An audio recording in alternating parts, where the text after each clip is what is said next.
Story 1. Viking Sky storm terror. The engine died with a grinding shriek of metal.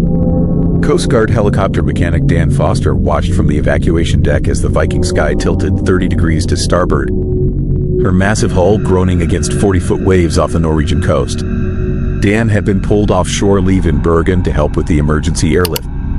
1,300 passengers trapped on a dead cruise ship in the worst North Sea storm in 20 years. Standard rescue operation turned nightmare. But nothing about this felt standard. The shadowy figures started appearing during the second hour of evacuations. Dark shapes moving through the storm-lashed corridors where passengers huddled in life jackets. The figures walked upright despite the ship's violent rolling. They seemed unaffected by the chaos around them. Dan spotted the first one through his helmet camera while winching up an elderly couple from Texas. The shadows stood at the end of the corridor, watching. When Dan's searchlight swept across it, the figure dissolved like smoke. Altitude sickness, Dan told himself. Stress hallucination. 20 years of Coast Guard rescues and he had seen worse things than phantom passengers. But other crew members were reporting the same sightings. Shadows that moved against the ship. Figures that appeared in cabin doorways and vanished when approached. Dark shapes that seemed to be herding passengers toward the evacuation points. The passengers were talking about them too. Whispered conversations between helicopter trips. Stories about black figures that had guided them through flooded corridors. Phantom crew members who pointed toward safety exits that should not have been accessible. Dan started paying attention to the rescue footage. Every helicopter had cameras. Every winch operation was recorded for Coast Guard review. He studied the feeds during breaks between evacuations. The shadows were in every video. Always in the background, always watching, and always present during the most dangerous rescues. When the ship's hull cracked and seawater flooded Deck 3, the shadows appeared in force. They moved through the chaos like shepherds, guiding panicked passengers away from the flooding sections. They seemed to know exactly which corridors were safe and which were death traps. Dan realized something impossible was happening. The Viking Sky was being haunted by helpful ghosts. But ghosts of who? The ship was only 3 years old. No major accidents. No passenger deaths. The Viking Sky had a clean safety record. Dan started researching the ship's construction history during a refueling break. What he found changed everything. The Viking Sky had been built in the Fincantieri shipyard in Italy. The same yard that had constructed dozens of cruise ships over the past century, including several vessels that had sunk with massive loss of life. The shipyard recycled steel from old wrecks. It was common practice, cheaper than buying new metal. But Dan found documentation showing that some of the Viking Sky's hull plating had come from a very specific source. The Andrea Doria, the Italian ocean liner that had sunk in 1956 off Nantucket after colliding with another ship. 51 people had died in that disaster. Their bodies were never recovered. The dead crew members of the Andrea Doria were still trying to save passengers. 7 decades later, on a different ship, in different waters. But that was not the strangest part. Dan cross-referenced the passenger manifest with historical records. Several of the people being evacuated from the Viking Sky shared names with victims of the Andrea Doria's sinking. Not just similar names, exact matches, including middle initials and birth dates. The same souls were sailing together again. And the same phantom crew was trying to save them from the same kind of maritime disaster. Dan tried to report his findings to the Coast Guard Command Center. But every time he transmitted, his radio equipment malfunctioned. Static filled the channels. His helmet camera started recording footage that showed empty corridors where he could clearly see shadow figures moving. Someone did not want this story getting out. And Dan was starting to suspect it was not just the ghosts keeping secrets. The storm intensified as night fell. Waves crashed over the Viking Sky's upper decks. Windows shattered in the main dining room. The ship was breaking apart, but the evacuation was proceeding faster than it should have been possible. Passengers were reaching the helicopter deck with impossible speed. They were taking routes through the ship that should have been blocked by flooding or debris. The shadow figures were leading them through passages that existed in a different time. Corridors from the Andrea Doria, superimposed over the Viking Sky's layout. The ghosts were using their knowledge of one doomed ship to save passengers on another.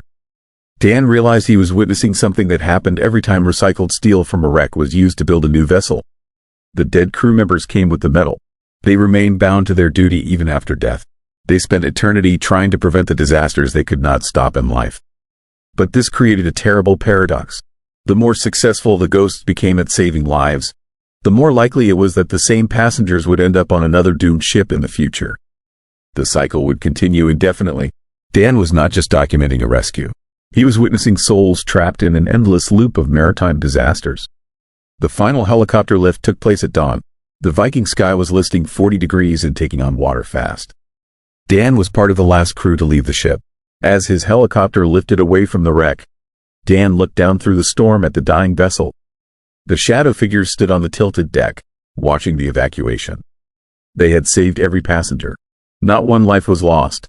But Dan knew they were already waiting for the next ship, the next storm, the next chance to save the same souls they had failed to rescue in 1956. The Coast Guard report called the Viking Sky evacuation a miracle. Perfect weather window, exceptional crew performance, no supernatural assistance mentioned. Dan never filed his own report about the shadow figures. Who would believe him? Ghost stories did not belong in official Coast Guard documentation. But sometimes, late at night when he is off duty, Dan monitors maritime emergency frequencies. He listens for distress calls from ships carrying recycled steel, ships that might be carrying the ghosts of other wrecks. And sometimes he hears voices on those frequencies that sound familiar, shadow figures calling out coordinates and safety instructions. Dead crew members still trying to save lives across the endless ocean. The Andrea Doria sank 70 years ago, but her crew never stopped working. They are still out there, sailing ghost ships made of recycled dreams, forever trying to get the rescue right. Story 2. Missing model scandal. Mike's phone buzzed at 3 a.m. The caller ID showed his old college buddy Derek.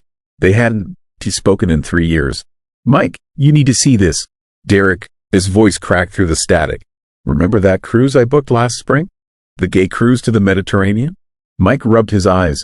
Derek had been a talent scout for modeling agencies, always chasing the next big contract. Yeah, what about it? The models never came back. The line went dead. Mike stared at his phone in the darkness of his Chicago apartment. Outside, sirens wailed through the night. He'd been investigating missing persons cases for the Tribune for 15 years. Something about Derek, his voice made his blood run cold. The next morning, Mike drove to Derek's apartment in Boys Town. The door hung open. Inside, papers scattered across the floor like fallen leaves. Photos of beautiful young men covered every surface. All had the same haunted look in their eyes. A laptop sat open on the kitchen table. The screen showed a news article. Arab Spring protesters storm Tunisian ports. Foreign ships abandoned. Mike scrolled down. There it was, the photo that would haunt him for months.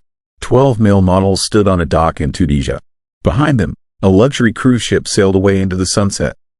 The models looked confused, lost. One held a sign that read, "Help US." The article was dated 6 months ago. Mike, his hands shook as he read the details. Paradise Cruises had hired the models as entertainment hosts for wealthy passengers. When political unrest hit Tunisia, the ship's captain made an emergency departure. The models were left behind without visas, money, or passports. But here, it's where it got strange. Only 8 models made it to the American embassy. 4 had vanished without a trace. Mike found Derek, his business cards scattered under the couch. Paradise Cruises Entertainment Division. Derek had been the recruiter. Mike called the number. Disconnected. He tried Derek's cell again. Straight to voicemail. The message was different now. Derek, his voice sounded hollow, distant. They were watching me. Don, to trust anyone from the company. The 4 who disappeared, they found something they weren't supposed to find. Mike felt ice in his veins. He spent the next week digging. Police reports led nowhere. The FBI claimed they had no jurisdiction. Paradise Cruises had dissolved overnight, leaving no forwarding address. But the internet never forgets. On a Reddit thread buried deep in conspiracy forums, Mike found testimonies from the 8 surviving models. Their stories didn't match the official reports. One model, Jason from Atlanta, wrote, "We weren't just hosts. They filmed us, secret cameras everywhere. The passengers weren't regular tourists.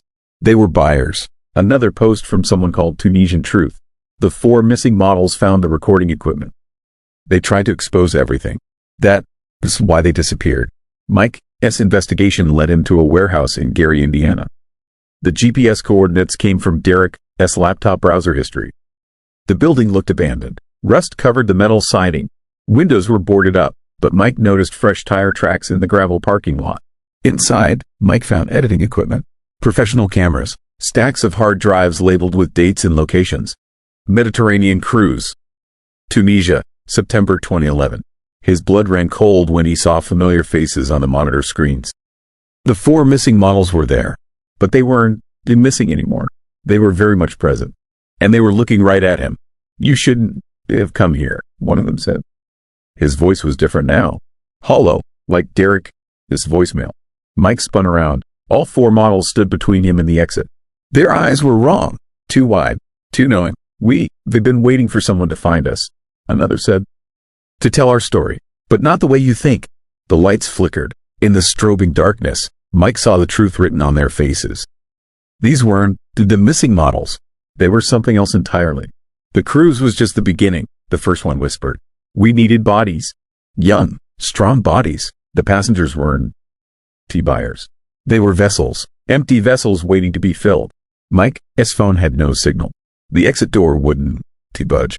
Derek found out too late, they said in unison. Just like you. The room temperature dropped 20 degrees. Mike's breath came out in white puffs. On the monitors, he watched security footage from the Tunisian dock. The 4 models weren't running away from something. They were running toward the camera, their faces twisted in terror. Behind them, shadowy figures emerged from the abandoned cruise ship. The figures had no faces, no defined shape. They moved like smoke given form. The Arab Spring wasn't a coincidence. The things wearing the models' faces explained. Political chaos makes people disappear more easily. No questions asked. Mike realized Derek's apartment hadn't been ransacked. It had been searched. Someone was looking for evidence. Someone who didn't want this story told. The passengers from that cruise are still out there, they continued. In new bodies, living new lives, growing their numbers. The monitors flickered to life around him. Dozens of screens showing different locations. Miami Beach, Fire Island, West Hollywood, Rehoboth Beach. All the places gay men gathered. We target specific communities, they said. Places where missing persons reports might be overlooked. Mike's knees buckled. The scope was massive. Hundreds of young men over the years. All vanishing during vacations, parties, gatherings. Derek was supposed to bring us more, they whispered. Fresh prospects. But he got suspicious. On one monitor, Mike watched Derek's final moments. He was in this same warehouse. The things had offered him a choice. Join them or join the missing. Derek had chosen neither. He run, but they found him anyway. Now it's your turn, Mike, they said. Tell the story. Bring us more. The lights went out completely. In the absolute darkness, Mike heard footsteps. Multiple sets, circling him like predators. When the emergency lighting kicked in, the warehouse was empty except for Mike and the humming equipment. But the monitors still showed those locations. Beach towns, resort destinations, cruise ports. And in each screen, Mike saw familiar faces. The missing models, Derek, all of them working in new lives.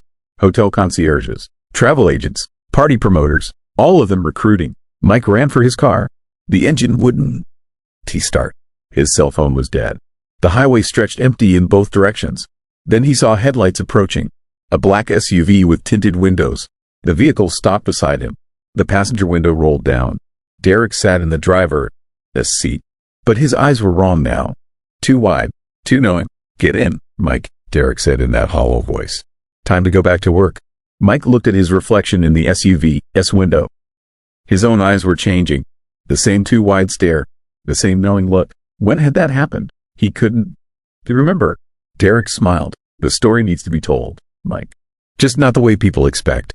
Mike got in the SUV. He had articles to write. Stories to tell. Young men to find. 6 months later, Mike's editor published his investigation into the missing models scandal. The article won awards. It exposed corruption in the cruise industry. Led to new safety regulations. But it never mentioned the warehouse. Or the monitors. Or what really happened in Tunisia. Instead, Mike's article focused on corporate negligence. Human trafficking. Modern slavery. All true. But not the whole truth. The real truth was recruiting new members. Mike now worked as a travel writer.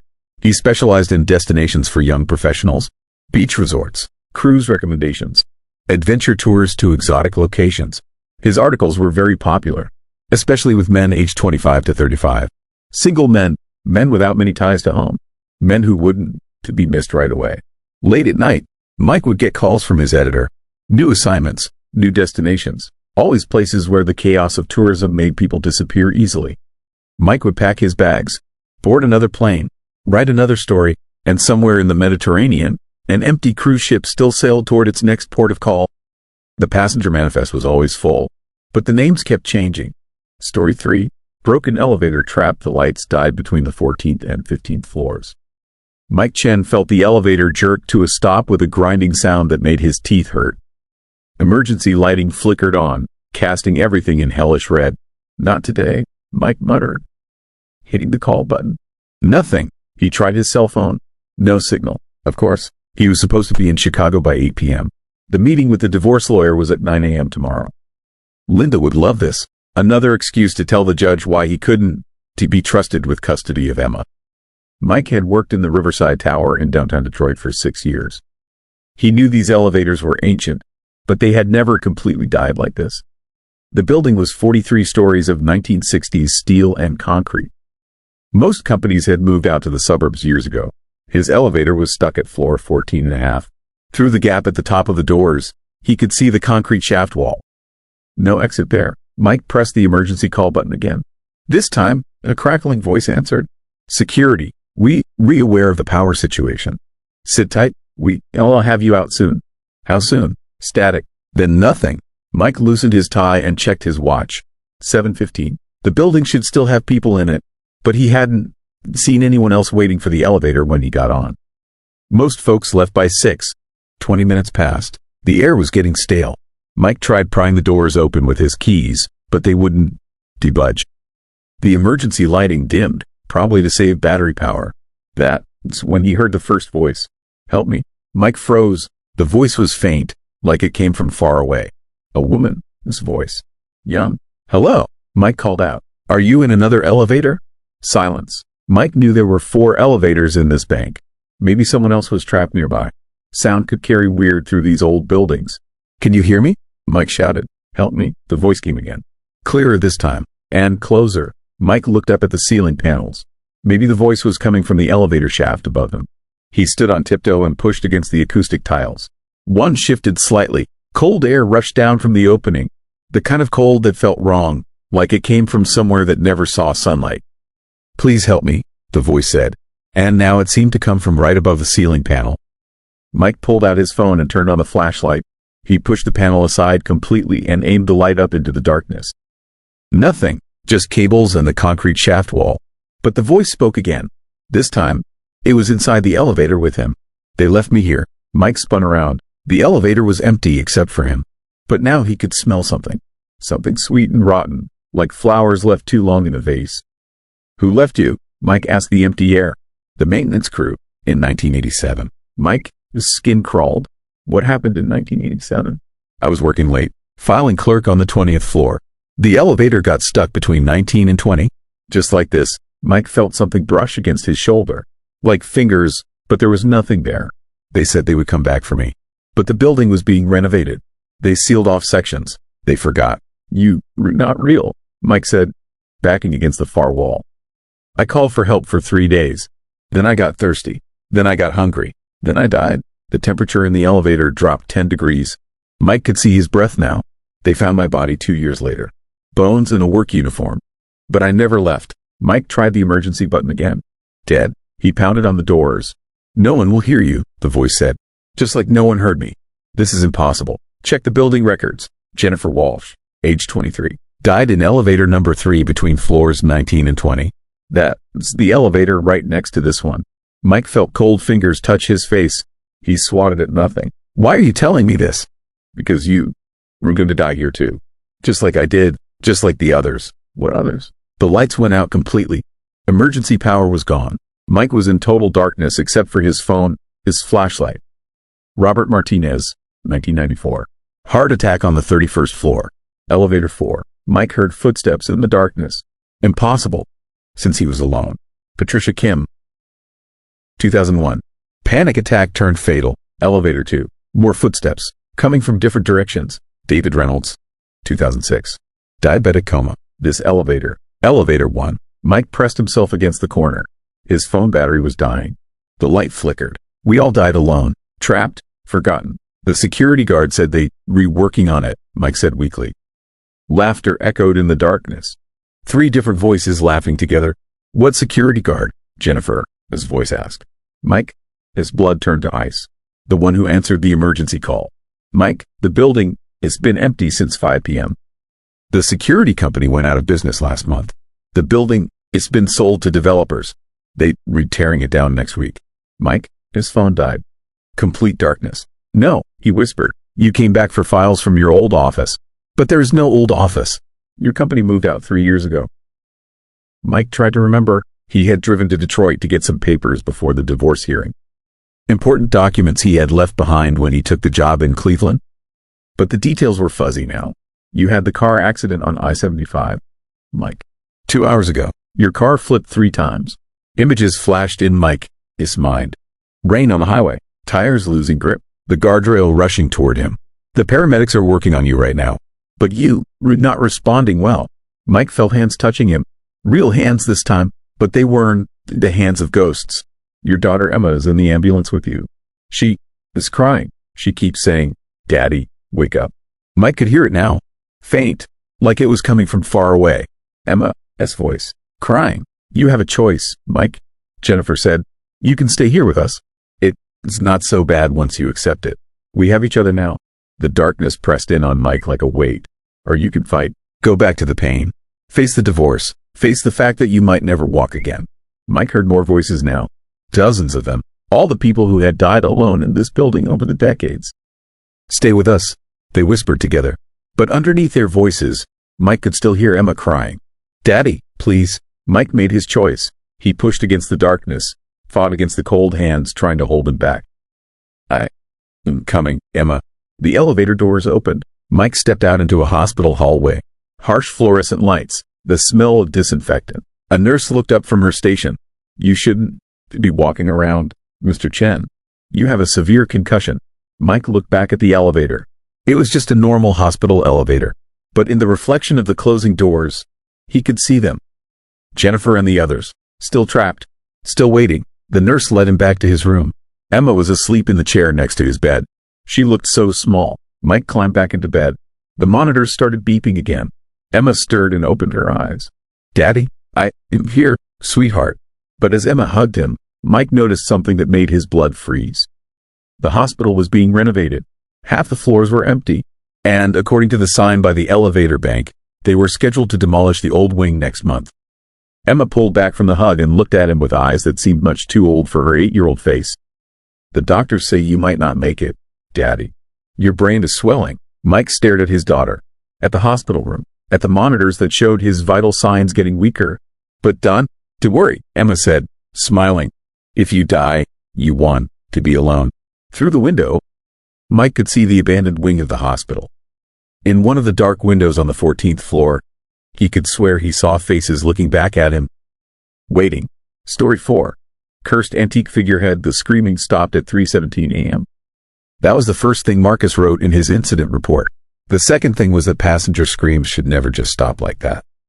Not on a luxury cruise ship. Not when you are head of security for the Atlantic Dream. The figurehead arrived 3 weeks ago. A beautiful carved woman with flowing hair and outstretched arms. The cruise line executives called it a centerpiece, a conversation starter, something to set them apart from other ships. Marcus called it trouble from day one. The wooden figure came from the wreck of the Serafina, a merchant vessel that went down in 1847. The salvage company found her in the deep waters off Cape Cod. Same waters where the Salem witch trials sent countless souls to watery graves. The figurehead was the only thing that survived intact after 175 years on the ocean floor. The installation crew complained about cold spots. Tools malfunctioned. One man swore the figurehead, his eyes followed him across the atrium. Management dismissed these concerns as typical worker superstitions. They should have listened. The first incident happened during the maiden voyage with the new display. Mrs. Henderson from cabin 247 collapsed near the figurehead. Perfectly healthy woman in her 50s. No medical history, just dropped like someone pulled her plug. She woke up speaking Latin. Fluent Latin. Mrs. Henderson taught kindergarten in Ohio and barely knew Spanish. The ship's doctor ran every test imaginable. Brain scans came back normal. Blood work perfect. But she kept speaking Latin for 6 hours straight. Then she stopped. No memory of what happened. No explanation for her sudden linguistic abilities. Marcus started keeping a log.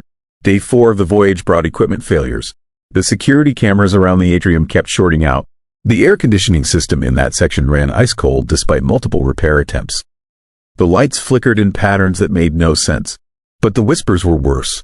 Passengers reported hearing voices late at night. Always in the same spot. Always near the figurehead. The voices spoke in languages that sounded ancient. Dead. Languages that made your teeth ache just from listening. Marcus installed additional cameras. Hidden ones. Backup systems. He needed evidence that something was wrong. The cruise line had invested too much money in this attraction to remove it based on passenger complaints alone. That was his first mistake. The footage from Night 7 changed everything. At exactly midnight, the figurehead moved. Not dramatically, just a slight turn of the head. A shift in the carved wooden features. The timestamp showed the movement lasted exactly 13 seconds. Marcus watched the recording a dozen times. Enhanced it. Slowed it down frame by frame. The carved woman was definitely moving, looking around the atrium like she was searching for something. Or someone. He brought the footage to Captain Reynolds the next morning. The captain was a practical man. 30 years at sea. He had seen strange things but never believed in supernatural explanations. Until he watched the recording. "This stays between us," Reynolds said. "We have 800 passengers on this ship. We cannot create a panic over some old piece of wood." But the wood had other plans. The incidents escalated during week 2. A passenger in the atrium started bleeding from his eyes. No medical explanation. No trauma. Just blood pouring down his face while he stared at the figurehead. The ship's casino reported temperature drops of 30 degrees whenever someone carrying chips from the atrium tables entered. The metal chips became so cold they burned bare skin. 3 crew members quit mid-voyage. They paid their own airfare to fly home from the next port. Experienced sailors who had weathered hurricanes chose unemployment over staying on the ship.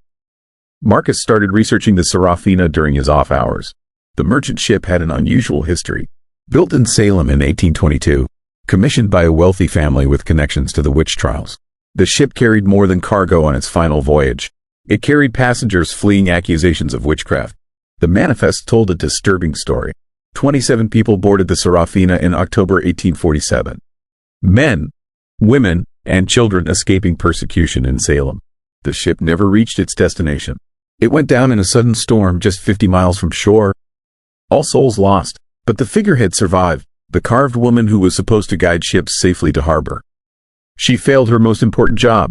She let 27 innocent people drown. Marcus found one more detail that made his blood freeze. The figurehead was carved by Ezra Whitmore, a craftsman whose own daughter was executed during the Salem witch trials. He carved the figurehead to look exactly like her. A father, his memorial. A daughter, his grave marker. A promise of protection that turned into a curse. The connection explained everything. The Latin speaking, the temperature drops, the equipment failures. The figurehead was not just haunted. It was angry. Angry at failing the passengers of the Serafina. Angry at being dragged from their gravesite. Angry at being put on display like a trophy. Marcus presented his findings to Captain Reynolds. The research, the patterns, the connection between incidents and proximity to the figurehead. He recommended immediate removal and return to the ocean. The captain agreed, but corporate headquarters had different ideas. The figurehead was bringing publicity, social media posts, news interviews, bookings for future voyages increased by 30%. The cruise line executives saw dollar signs where Marcus saw danger. They ordered the figurehead to remain in place. That was their second mistake. The real terror began on night 14. Marcus was doing his final security rounds when he heard singing. Beautiful, haunting melodies coming from the atrium. He followed the sound through empty corridors. The figurehead was glowing with pale blue light. Not electric light, something else. Something that made the air around it shimmer like heat waves. But the temperature was dropping fast.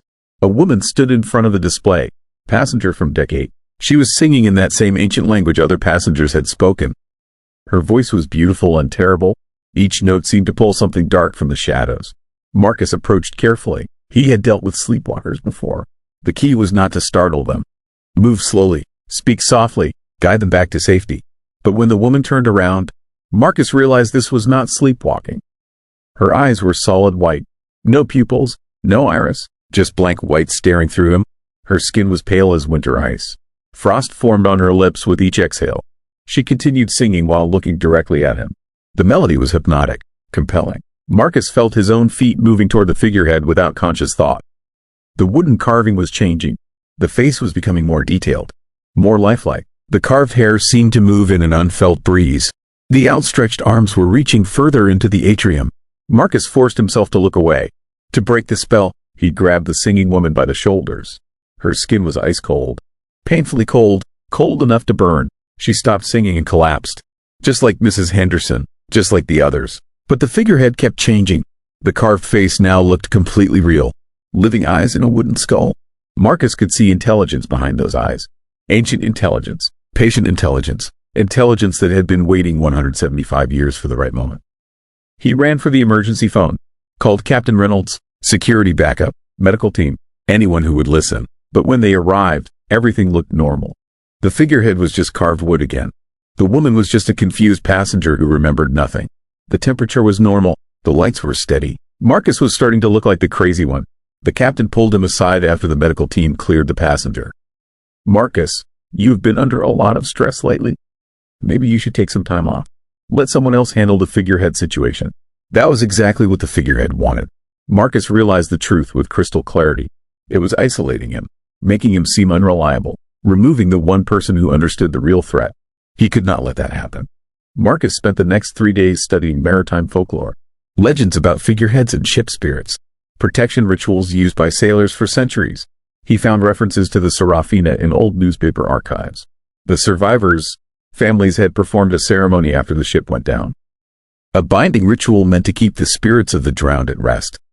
But the ritual required the figurehead to remain on the ocean floor with the rest of the wreck. By bringing the figurehead to the surface, the cruise line had broken the binding. The spirits of 27 innocent victims were free to seek justice. Or revenge. Marcus needed to complete the ritual. Send the figurehead back to the depths where it belonged. But corporate security was watching him now. Any attempt to damage or remove the display would end his career. He needed help from someone the spirits trusted. The passenger logs revealed a descendant. Sarah Whitmore was traveling on deck 6. Great-great-granddaughter of the man who carved the figurehead. She carried the blood of the accused witch who inspired the carving.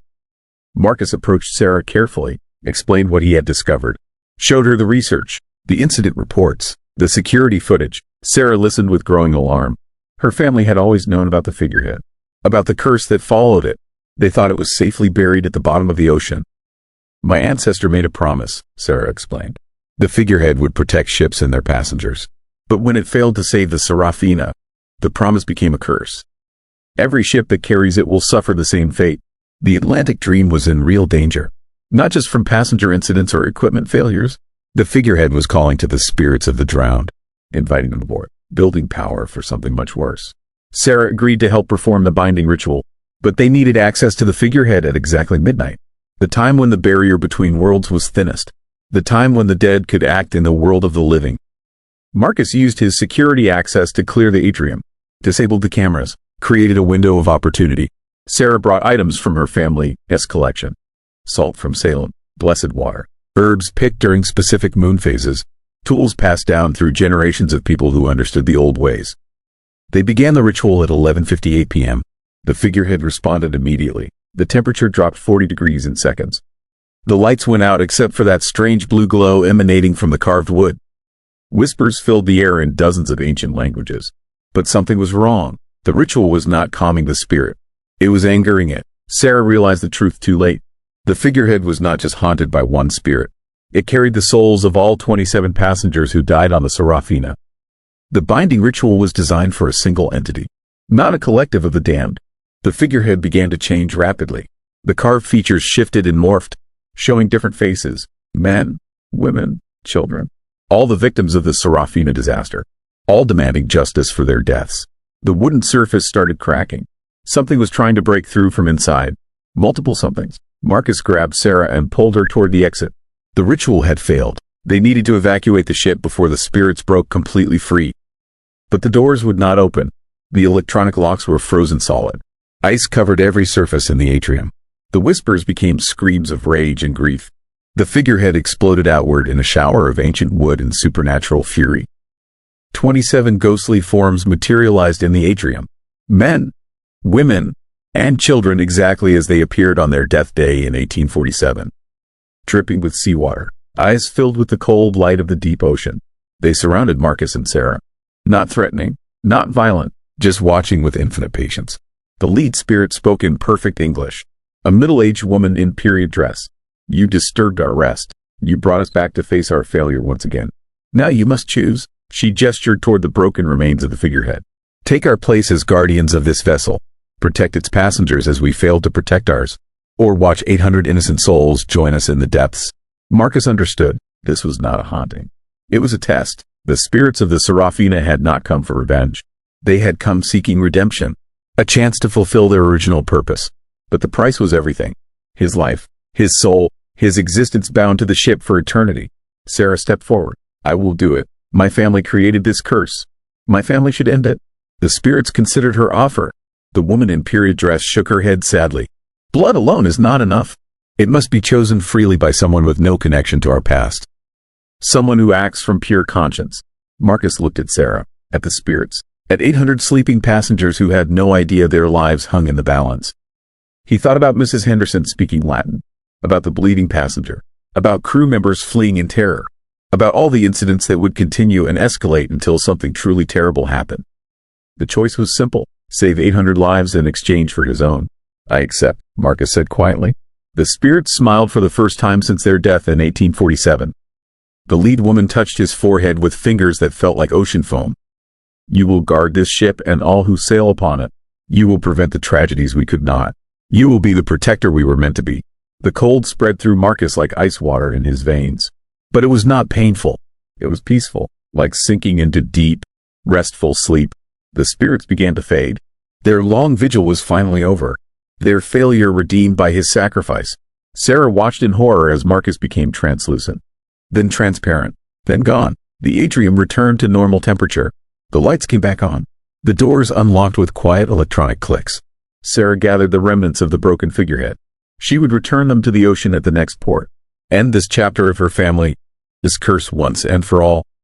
But as she prepared to leave, she heard footsteps behind her. Marcus stood in the doorway, still translucent but visible, still recognizably human but somehow more. The ship is safe now, he said. His voice echoed strangely, like words spoken underwater, but my watch is just beginning. Sarah nodded and left without another word. Some sacrifices were too profound for gratitude. The official report listed the figurehead as damaged beyond repair during transport. A shipping accident. Corporate headquarters wrote off the loss and moved on to other promotional ideas. The passengers never learned how close they came to sharing the fate of the Serafina. They completed their cruise with nothing more than amusing stories about temperature fluctuations and flickering lights. But the crew noticed changes. Equipment worked perfectly. Passengers stayed remarkably healthy. The ship ran smoother than any vessel in the fleet. And sometimes, late at night, the security guards glimpsed a familiar figure walking the halls. Making rounds, keeping watch. Captain Reynolds knew the truth. He had seen the security footage from that final night before the cameras mysteriously malfunctioned. He had spoken with Sarah before she disembarked at the next port. He kept Marcus listed as head of security in all official records. No one questioned it. Personnel changes happened constantly on cruise ships. The Atlantic Dream completed its voyage without further incident. It returned to port with perfect safety ratings and glowing passenger reviews. The ship was scheduled for its next cruise within the week. 800 new passengers. A fresh crew rotation. Another chance for tragedy. But Marcus would be watching. Always watching. His vigil eternal as the ocean depths. The curse of the Serafina was broken. But some promises last forever. In the deep storage hold where the broken figurehead once rested, something else waited in the darkness. Something that had traveled much further than Salem. Something older than witch trials and merchant ships. Something that viewed Marcus not as an obstacle, but as an invitation. The Atlantic Dream set sail again on schedule. Perfect weather, calm seas, clear skies, and in the depths below, ancient things stirred with patient hunger, following the scent of a guardian's noble soul. The ship was protected now, but protection sometimes attracts the very dangers it guards against. Marcus felt them rising from the deep, and realized his watch had only just begun. Story 5. Overboard predator. The man fell at 11:42 p.m. Detective Ray Morrison watched the security footage for the 100th time. The timestamp burned into his retinas. The desperate figure scaling the deck 14 railing. The wild terror in his movements. The final leap into black Atlantic water. Thomas Brennan, age 34. Software engineer from Portland. No history of mental illness. No drugs in his system. No gambling debts or relationship troubles. Just a regular guy on a Caribbean cruise who suddenly decided the ocean was safer than the ship. That was 3 days ago. The Coast Guard called off the search this morning. Official cause of death, Suicide by drowning. Case closed according to the cruise line executives. Ray knew better. 20 years with the Portland Police Department taught him to recognize when someone was running from something worse than death. The footage showed Brennan looking over his shoulder constantly as he climbed, checking the deck behind him, scanning doorways and shadows. His mouth moved frantically, but the cameras had no audio. He was talking to himself, or pleading with someone just out of frame. Ray had interviewed every passenger with a cabin near deck 14. Nobody saw anything unusual. Nobody heard screaming. Nobody witnessed whatever spooked Brennan enough to choose drowning over staying aboard the ship. But one detail nagged at him, a small inconsistency that kept him awake at night. The security system showed a 43-second gap in the corridor footage just before Brennan appeared on deck. 43 seconds of black screen. Then Brennan running like hell toward the railing. Technical glitch according to the ship SIT department. These things happen with older camera systems. Nothing suspicious about it. Ray had investigated enough cover-ups to smell one from a mile away. The Liberty of the Seas was a floating city. 4,000 passengers, 1,500 crew members, multiple restaurants, theaters, casinos, and shops. Enough chaos and confusion to hide almost any kind of criminal operation. Ray started his investigation in the crew quarters. Cruise ship employees came from dozens of countries. Most worked for minimal wages and sent money home to families in poverty. Desperate people made perfect targets for exploitation. The engine room supervisor, Carlos Mendez, agreed to talk over coffee in the crew mess hall. He had worked cruise ships for 12 years, seen things that kept him praying every night. There are stories, Carlos said quietly. Workers who disappear during contracts. Passengers who complain about missing belongings then vanish before the next port. The company always has explanations. People jump ship at ports. Passengers fall overboard drunk. Accidents happen at sea. Carlos glanced around the empty mess hall before continuing. But the timing is always convenient. Right before someone was going to report serious crimes. Right before investigations could begin. Ray pressed for specifics, names, dates, documentation.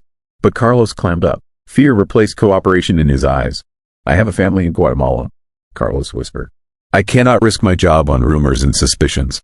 You understand. Ray understood perfectly. Whatever was happening on this ship, it had people terrified into silence.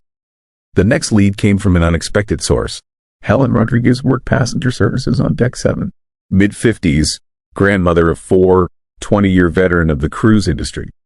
She approached Ray during his lunch break. You are investigating that poor man who jumped, she said. The one who was so scared. Ray nodded and invited her to sit.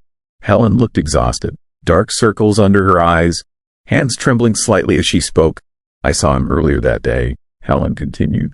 Around 2 in the afternoon. He came to passenger services asking about changing cabins. Said he was uncomfortable with his current accommodation. This was new information. Ray pulled out his notebook. What made him uncomfortable? He claimed someone was watching him, following him around the ship, taking pictures of him when they thought he was not looking. Ray felt his pulse quicken. Did he identify who was watching him? Helen shook her head. He was vague about details. Just said it was a group of passengers who made him nervous. They seemed too interested in people traveling alone. Solo travelers, the perfect targets for any predatory operation. No traveling companions to notice unusual behavior. No friends to report them missing immediately. What did you tell him? Ray asked. I explained that cabin changes during cruise were nearly impossible unless there was a medical emergency. I offered to have security check his concerns. Did he take you up on that offer? Helen, his expression darkened. He became agitated when I mentioned security. Said he did not trust anyone in uniform on this ship. Then he left quickly. Ray felt pieces of a larger puzzle clicking into place. Brennan had identified a threat but did not trust ship security to handle it. That suggested the predators had some level of protection or cooperation from official sources. The investigation became more dangerous after that conversation. Ray noticed subtle changes in his treatment by crew members. Longer waits for service, suspicious looks in corridors, the feeling of being watched wherever he went on the ship. Someone knew he was asking the wrong questions. Ray decided to focus on the passenger manifest. 4,000 names was too many to investigate individually, but he could look for patterns. Groups booking together, passengers with criminal backgrounds, people who had taken multiple cruises on the same ship. The ship's computer system required a passenger services login to access detailed booking information. Ray needed help from someone with authorized access. Helen agreed to assist, but only during her overnight shift when fewer supervisors were around. They met in the passenger services office at 2 in the morning. The manifest search revealed disturbing patterns. 17 passengers had taken this exact cruise route more than 5 times in the past 2 years. All were men traveling alone. All booked interior cabins on lower decks where foot traffic was minimal. More concerning was their booking pattern. They never traveled on the same cruise dates, but their schedules created a rotation system. Different faces, but continuous coverage of every sailing. These are not vacation travelers, Ray said grimly. This is organized activity. Helen pulled up additional records. Credit card information, emergency contacts, previous cruise history. The 17 men had spent over $200,000 on cruises in 2 years. Money that suggested this was profitable work, not recreational travel. The final piece of evidence chilled Ray to the bone. 3 passengers who had filed complaints about harassment or theft had disappeared during cruises where multiple members of the rotation group were present. Official reports listed the missing passengers as accidental drownings or voluntary departures at ports. But Ray saw the pattern. Complainers became statistics. Brennan had stumbled onto this operation and paid the ultimate price for his discovery. Ray photographed the relevant manifest pages while Helen acted as lookout. Evidence he could present to federal authorities once the ship reached port. Human trafficking was a federal crime with serious penalties. But their investigation session was interrupted by footsteps in the corridor outside. Heavy boots moving with purpose toward the passenger services office. Helen quickly logged out of the system while Ray pocketed his phone. They pretended to review routine paperwork as the footsteps stopped directly outside the office door. The door handle turned slowly. 3 security officers entered without knocking. Ray recognized the lead officer as Derek Walsh, head of shipboard security. A man with cold eyes and military bearing. Working late tonight, Walsh observed. His tone was casual, but his presence felt threatening. Helen stammered an explanation about catching up on paperwork during quiet hours. Walsh listened without expression, then focused his attention on Ray. Mr. Morrison, you have been asking a lot of questions since that unfortunate incident 3 nights ago. Questions that concern some of our passengers. Ray met his stare evenly. I am trying to understand what happened to Thomas Brennan. Mr. Brennan committed suicide, Walsh replied. Tragic, but not uncommon on cruise ships. The isolation and stress of being away from home affects some people badly. The official story. Neat and tidy. No further investigation required. He seemed pretty scared for someone planning to kill himself, Ray said. Walsh stepped closer. Intimidation tactics Ray recognized from his police career. Perhaps Mr. Brennan was suffering from paranoid delusions. Mental illness can manifest suddenly, especially under stress. The conversation felt like a warning wrapped in politeness. Back off or face consequences. Ray thanked Helen for her help and returned to his cabin. But sleep was impossible. The pieces of the puzzle were forming a picture too horrifying to ignore. The human trafficking operation was not just happening on the ship. It was integrated into the ship's operations. Security knew about it. Management likely knew about it. The entire cruise had become a hunting ground for predators who paid premium prices for access to vulnerable targets. Solo travelers like Thomas Brennan. Like Helen Rodriguez working late shifts alone. Like Detective Ray Morrison asking too many questions. Ray spent the next day observing the 17 passengers from the manifest rotation. They moved through the ship like wolves in a pack, never together in large groups, but always maintaining visual contact with each other. They positioned themselves in key locations, near the solo traveler areas of the ship, by the internet cafe where people checked in with families, around the medical center where sick passengers were most vulnerable. They were hunting, and Ray was watching them hunt. The realization hit him during dinner in the main dining room. The 17 rotation passengers were not just predators. They were customers, paying customers on a floating marketplace where human lives were the commodity being sold. The cruise line was not just allowing human trafficking. They were facilitating it, providing a mobile, international waters location where traditional law enforcement had limited jurisdiction. Ray felt sick to his stomach. How many passengers had disappeared over the years? How many families were told their loved ones had accidents at sea when the truth was far worse? He needed to contact federal authorities immediately. Get word to the Coast Guard or FBI. But the ship's communication systems were controlled by the same people running the trafficking operation. Ray was trapped on a floating prison with nowhere to run and no way to call for help. That night, Ray barricaded his cabin door and tried to form an escape plan. The ship would dock in Jamaica tomorrow morning. He could get to shore and contact law enforcement from there, but a soft knock on his door at 3 in the morning changed everything. Helen stood in the corridor looking terrified. Her hands shook as she spoke in whispers. They took Maria, she said. The girl from housekeeping. She was asking questions about missing passengers just like you were.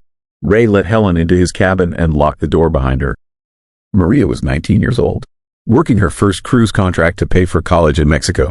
Exactly the kind of vulnerable target the trafficking operation preferred. Where did they take her? Ray asked. The restricted areas below deck. Storage rooms that passengers never see. I heard her screaming around midnight. Then nothing. Ray felt rage building in his chest. These predators had just escalated from covering up their crimes to actively committing new ones. We have to get off this ship, Helen said. Forget about evidence or investigations. We have to survive until we reach port. But Ray knew they would never make it to Jamaica alive. Too many people knew they were investigating. Too much money was at stake for the trafficking operation. They would disappear like Thomas Brennan and become another maritime accident statistic. Unless they turned the hunters into the hunted. Ray explained his plan while Helen listened in growing horror. It was dangerous, probably suicidal, but it was their only chance to survive and expose the truth. They would use the ship, its own systems against the trafficking operation. Create evidence that could not be covered up or explained away. Force a confrontation that would bring the whole conspiracy into the open. The plan started in the engine room where Carlos worked his overnight shift. Ray convinced him to help by explaining exactly what happened to the missing passengers and crew members. Carlos agreed to create a ship-wide emergency that would force all passengers into public areas. A small fire in a storage room. Nothing dangerous, but enough smoke to trigger the evacuation alarm system. During the chaos, Helen would access the passenger services computers and send detailed evidence to every major news outlet and law enforcement agency. The ship's satellite communication system would broadcast the story worldwide before security could stop it. Meanwhile, Ray would rescue Maria from the restricted areas and gather additional evidence of the trafficking operation. It was a desperate plan with little chance of success, but desperation was all they had left. The plan went wrong from the beginning. Carlos triggered the fire alarm as scheduled, but instead of general evacuation, security teams immediately locked down the ship. Passengers were ordered to remain in their cabins while crew conducted a routine safety inspection. Helen reached the passenger services office, but the computer system had been remotely disabled. No internet access, no communication with the outside world. The trafficking operation had anticipated their move. Ray made it to the restricted areas below deck, but Maria was nowhere to be found. The storage rooms were empty except for signs of recent violence. Bloodstains on the walls. Torn clothing on the floor. He had arrived too late. Footsteps echoed through the corridor behind him. Security officers moving systematically through the restricted areas, searching for him. Ray found an emergency stairwell and climbed toward the upper decks. He needed to reach Helen and find another way to contact authorities. But when he reached the passenger services deck, Helen was gone. The office stood empty with signs of a struggle. Overturned chairs, papers scattered across the floor. Ray was alone now, the only person left who knew the truth about the trafficking operation. He made his way to Deck 14, the same location where Thomas Brennan had made his desperate escape attempt 3 nights earlier. The irony was not lost on him. He was facing the exact same choice that had driven Brennan to suicide. Stay on the ship and face whatever horrible fate awaited, or take his chances with the ocean. But Ray had one advantage Brennan had not possessed. 20 years of police experience had taught him how to fight back even when outnumbered and outgunned. He activated the emergency beacon on his phone and set it to broadcast continuously.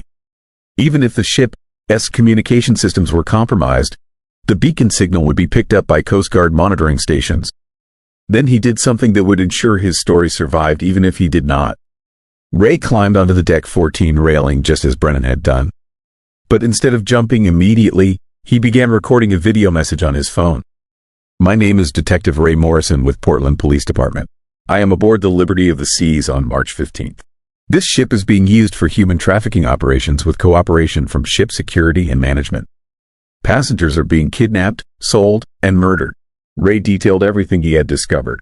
The rotation system, the missing passengers, the cover-ups and intimidation tactics, the fate of Thomas Brennan and Maria and Helen. As he spoke, security officers appeared on the deck below him. Derek Walsh leading a team of 6 men, all armed, all moving toward the stairs to Deck 14. If something happens to me, Ray continued recording, it will not be suicide or an accident. It will be murder to protect a criminal conspiracy that has been operating for years. The security team reached Deck 14.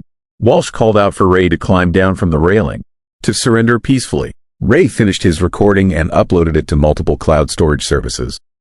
The evidence would survive even if he did not. The ship is controlled by predators, Ray said into his phone camera. But the truth will find a way to shore.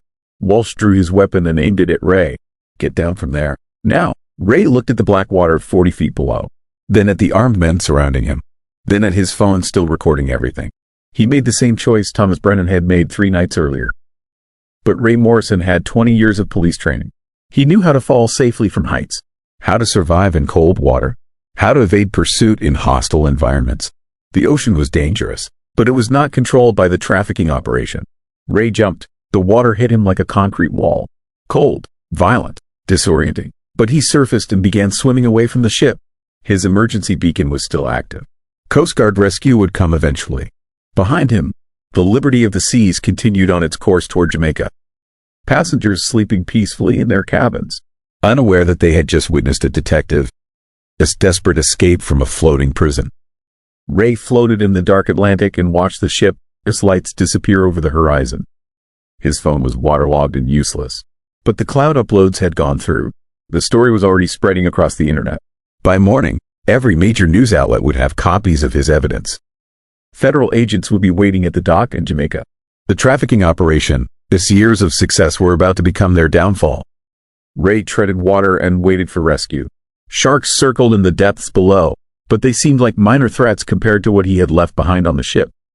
The Coast Guard found him 6 hours later, hypothermic but alive, coherent enough to provide detailed statements to federal investigators.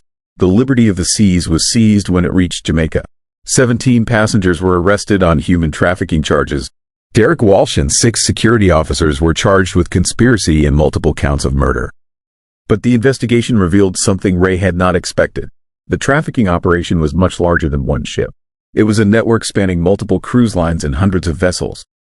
The Liberty of the Seas was just one small piece of a global conspiracy. Most disturbing of all, the rescued passengers and crew members told stories that contradicted the official narrative. They claimed Ray Morrison had never been on their ship.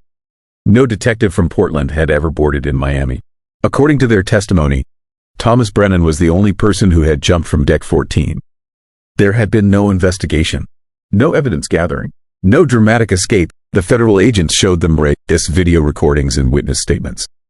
Physical proof of his presence on the ship, but the passengers and crew insisted they had never seen him before. Their memories had been altered somehow, chemically or psychologically. The trafficking operation had resources Ray had never imagined. The case files were classified and sealed. Ray's statements were buried in bureaucratic red tape. The evidence he had risked his life to gather disappeared into federal databases where it would never see daylight. The official story became that Ray Morrison had suffered a psychotic break while vacationing alone. He had jumped from a cruise ship while experiencing paranoid delusions about human trafficking. A tragic case of mental illness manifesting under stress. Just like Thomas Brennan, Ray spent 6 months in psychiatric evaluation before convincing doctors he was mentally competent. By then, the Liberty of the Seas was back in service. The arrested suspects had been released on technicalities. The investigation had been quietly closed. Ray returned to Portland and tried to resume his normal life. But he knew the truth about what operated in international waters beyond the reach of law enforcement.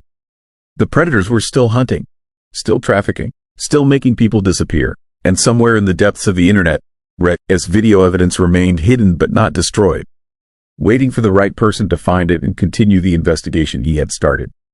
Late at night, Ray received encrypted messages from other survivors, people who had witnessed similar operations on different ships. A network of victims building evidence for the day when the truth could finally be exposed. The trafficking conspiracy thought they had won by discrediting his testimony. But Ray Morrison had learned something important during his 20 years in law enforcement. The truth has a way of surfacing eventually, no matter how deep you try to bury it. Story 6. Echo of the Eastland disaster. The boat tilted 12 degrees at 2:47 p.m. Captain Jim Kowalski felt it in his bones before the instruments registered the shift. 40 years navigating the Great Lakes had taught him to read water like scripture. The Lady Michigan should not be listing to port in calm weather. But the electronic stabilization system showed all green lights. Water ballast tanks functioning normally. No mechanical issues detected, just a gentle cruise ship carrying 200 passengers on a scenic tour of Lake Michigan. Yet something was terribly wrong. The panic started in the dining room. Passengers suddenly abandoning their meals and rushing toward the starboard side. No announcement had been made. No emergency signal given. They just moved like cattle sensing a storm. Jim watched through the bridge windows as people pressed against the starboard railings. Families clutching each other, children crying for no apparent reason, adults staring at the water with expressions of primal fear. The Lady Michigan was a modern vessel, built in 2018 with every safety system imaginable. Satellite navigation, computerized ballast control, emergency beacons connected directly to Coast Guard stations. But the passengers were acting like they were aboard a sinking ship. Jim radioed his first officer, Mike Chen, who was conducting a tour on the lower deck. "Mike, what is the situation down there? We are showing a port list from passenger movement." Static filled the radio channel. Then Mike, his voice came through, strained and confused. "Captain, I am not sure what is happening. Everyone just started moving to one side. They keep talking about getting off the boat, but we are in the middle of the lake." The passenger manifest showed mostly families from Chicago. Weekend tourists looking for a relaxing cruise. Normal people who had no reason to panic on a calm afternoon. Jim checked the weather radar. No storms within 200 miles. Lake conditions were ideal. Water temperature 72 degrees. Light winds from the southwest. Perfect sailing weather that somehow felt like the end of the world. The paranormal investigation team had boarded at Navy Pier that morning. 5 researchers from Northwestern University studying what they called residual energy patterns on the Great Lakes. Dr. Sarah Martinez led the group with equipment Jim did not understand. Digital voice recorders, electromagnetic field detectors, thermal imaging cameras, tools designed to measure things that should not exist. Dr. Martinez approached the bridge as the passenger panic intensified below. Her face was pale despite her professional composure. "Captain Kowalski, we need to talk privately," she said. "My team is detecting some very unusual readings." Jim followed her to his private cabin adjacent to the bridge. Dr. Martinez pulled out a handheld device covered in blinking lights and digital displays. "This is an EMF detector," she explained. "It measures electromagnetic field fluctuations that often coincide with paranormal activity." Jim was a practical man who trusted instruments he could understand. Radar, sonar, GPS navigation. Tools that kept ships safe and passengers alive. But the EMF detector was showing readings that made no scientific sense. "The electromagnetic activity on this boat is off the charts," Dr. Martinez continued. "Specifically in areas where passengers are gathering. It is like something is drawing them to the starboard side." Jim looked through the porthole at his passengers pressed against the railings. 200 people convinced they needed to abandon ship despite perfect conditions. "What kind of something?" he asked. Dr. Martinez hesitated before answering. "Have you heard of the SS Eastland disaster?" Every Great Lakes captain knew the story. July 24, 1915. The SS Eastland was preparing to depart from a dock on the Chicago River. Passengers crowded onto the upper decks for better views. The ship became top-heavy and capsized right at the dock. 844 people died, most of them trapped below decks as the ship rolled over. Bodies were pulled from the water for weeks afterward. "That was over a century ago," Jim said. "What does it have to do with my ship?"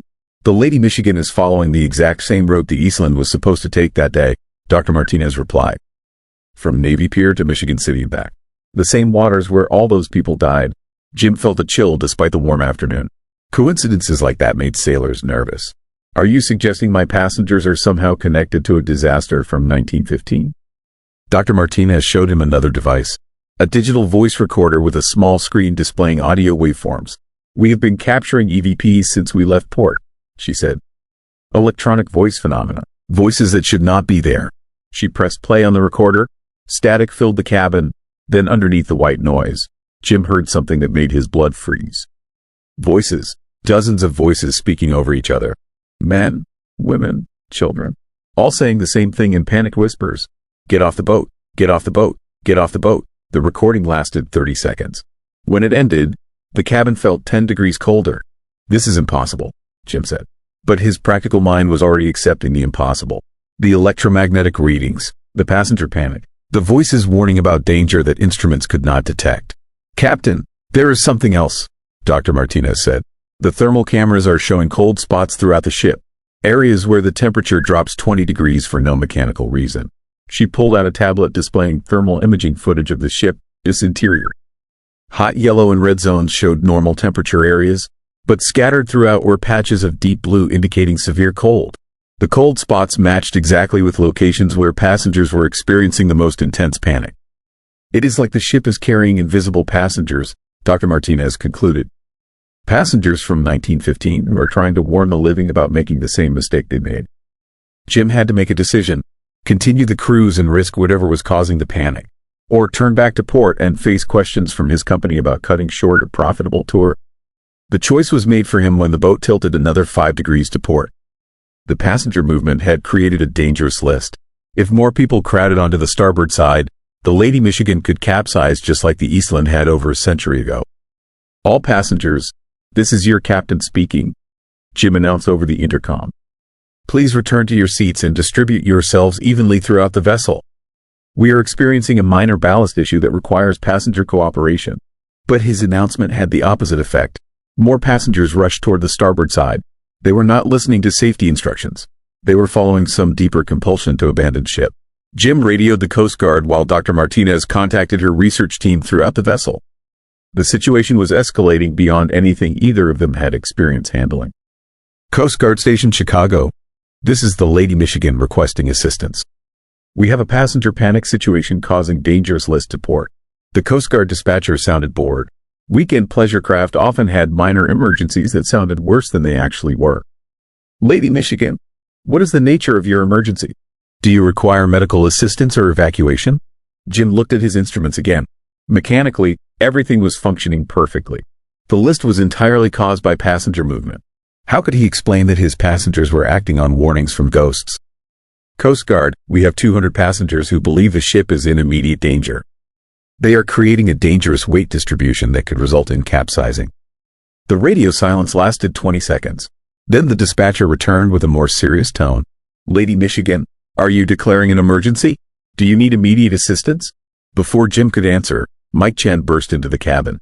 His face was white with terror. "Captain, you need to see this," Mike said. "The passengers are not just panicking. They are seeing things." Jim followed Mike to the main passenger deck. What he saw there challenged everything he believed about reality. Passengers were interacting with empty air, reaching out to touch people who were not there, having conversations with invisible companions. Children were crying about the scary people in old clothes that adults could not see. But Dr. Martinez and her team could see them through their thermal cameras. "Captain, look at this," Dr. Martinez called out. She held up her tablet showing thermal imaging of the passenger deck. The screen showed hundreds of cold blue figures mixed among the living passengers. Men in early 20th century suits. Women in long dresses and large hats. Children in old-fashioned clothing. The passengers of the SS Eastland. Still trying to get off the boat after more than a century. "They are reliving their final moments," Dr. Martinez explained. "The trauma was so intense it left an imprint on this road. Every time a passenger ship follows the same path, the psychic residue becomes active." Jim understood now why his passengers were panicking. They were experiencing the terror of 844 people who died in this same water. The electromagnetic activity was somehow transmitting emotions across time. "How do we stop it?" Jim asked. Dr. Martinez looked at her instruments with growing alarm. "The readings are increasing. The psychic activity is feeding on itself. The more panic our passengers feel, the stronger the residual energy becomes." It was a feedback loop. The ghosts of the Eastland were causing panic that strengthened their ability to cause more panic. Eventually, the Lady Michigan would recreate the exact conditions that sank the Eastland in 1915. Jim made the hardest decision of his maritime career. He ordered full reverse on the engines and began an emergency turn back toward Navy Pier. The cruise was over. Passenger safety came before company profits. But the ghostly passengers had other plans. The ship's engines cut out at 3:15 p.m. All electrical systems went dead simultaneously. Emergency power failed to activate. The Lady Michigan was dead in the water, listing dangerously to port with 200 panicked passengers aboard. In the silence that followed, Jim heard something that confirmed his worst fears. The sound of water rushing into the lower decks. But his instruments showed no hull breach. No mechanical failure. No logical reason for water intrusion. The Lady Michigan was sinking because the SS Eastland was sinking. The psychic residue was so strong it was overriding physical reality. "Coast Guard Station Chicago. This is the Lady Michigan declaring a maritime emergency. We are taking on water and losing power. Request immediate assistance." The radio crackled with static, then went dead. The ghostly passengers were isolating the Lady Michigan just as they had been isolated over a century ago. Dr. Martinez grabbed Jim's arm. "Captain, the only way to break this cycle is to complete what the Eastland passengers could not do. Get everyone safely off the boat. but they were 3 miles from shore in deep water. Evacuation was impossible without Coast Guard assistance. Jim looked at his passenger deck where 200 people were pressed against the railings, staring at water that seemed to be calling them to jump. Just like the Eastland passengers had been forced to jump when their ship capsized. The Lady Michigan was trapped in a loop of maritime disaster that transcended time and space. Then Jim had an idea born from 4 decades of Great Lakes experience. "Dr. Martinez, can your equipment communicate with these spirits? Can you talk to them?" She nodded grimly. "The EVP recordings suggest they are trying to communicate warnings. But the trauma is too intense. They are stuck repeating their final moments. What if we gave them what they want?" Jim asked. "What if we help them complete their journey?" Dr. Martinez understood immediately. "You want to sail the route the Eastland was supposed to take. Let them finish their interrupted cruise." It was either brilliant or insane. Possibly both. Jim restarted the engines using manual override systems. The Lady Michigan responded sluggishly but began moving through the water. Instead of returning to Navy Pier, he set course for Michigan City, the original destination of the doomed SS Eastland. The effect was immediate. The passenger panic subsided. The dangerous list began correcting itself. People stopped pressing against the railings and returned to their seats. Dr. Martinez monitored her instruments as the ship continued toward Michigan City. "The electromagnetic readings are stabilizing. The cold spots are warming up. I think it is working." But Jim knew they were not out of danger yet. The SS Eastland had capsized before reaching its destination. If the Lady Michigan was truly following in its psychic wake, the disaster could still repeat itself. The next hour passed in tense silence. Passengers seemed dazed but no longer panicked. The ship responded normally to navigation commands. All systems functioned as designed. Dr. Martinez continued recording EVPs throughout the journey. The voices of the dead gradually changed from panicked warnings to sounds of relief and gratitude. "Thank you for taking us home," came through clearly on one recording. "We can rest now." The Lady Michigan reached Michigan City Harbor at 4:30 p.m. As the ship entered the protected waters of the marina, Dr. Martinez announced that all paranormal readings had returned to normal baseline levels. "The spirits have moved on," she said with certainty. Completing their intended journey allowed them to find peace. Jim docked the ship and began the process of disembarking passengers. Most had no clear memory of what had happened during the cruise. They remembered boarding at Navy Pier and arriving at Michigan City, but the hours between were hazy. Only a few children retained vivid memories of the sad people in old clothes who had been on the boat with them. The Coast Guard conducted a routine inspection but found no evidence of mechanical failure or safety violations. The Lady Michigan was cleared to return to service. Dr. Martinez and her team packed up their equipment and prepared to leave. But before departing, she pulled Jim aside for a private conversation. "Captain, what happened today was unprecedented," she said. "We have never recorded psychic activity this strong or this interactive. The spirits were not just present. They were actively trying to prevent history from repeating itself." Jim nodded. He had felt their presence throughout the crisis. 844 souls who had died trying to warn the living about the dangers they faced. "Will it happen again?" he asked. Dr. Martinez considered the question carefully. "The psychic residue should be cleared now that the spirits have completed their journey. But trauma that intense can leave permanent marks on a location." She handed him a small EMF detector. "Keep this with you on future cruises along this route. If the readings spike again, you will know they have returned." Jim pocketed the device and watched Dr. Martinez leave with her team. The Lady Michigan was alone again, ready to resume normal passenger service. But that night, as Jim prepared the ship for its return voyage to Chicago, he heard something that made him question whether the spirits had truly moved on. Footsteps on the upper deck. Multiple sets of footsteps moving with purpose. Jim climbed to the passenger deck and found it empty. But the EMF detector in his pocket was beeping softly. Low-level readings that suggested minimal paranormal activity. He walked to the starboard railing where passengers had crowded during the crisis. The water was calm and dark, reflecting the lights of Michigan City Harbor. But in the reflection, Jim saw faces. Dozens of faces looking up from beneath the surface. Men, women, and children in early 20th century clothing. The passengers of the SS Eastland were still there. Still traveling. Still trying to complete a journey that death had interrupted over a century ago. Jim realized the truth with growing dread. The Lady Michigan had not helped the spirits find peace.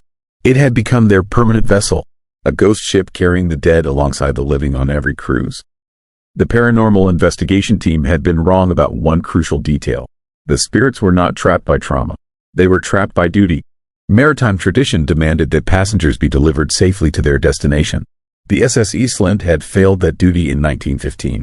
Now the Lady Michigan would carry that burden forever.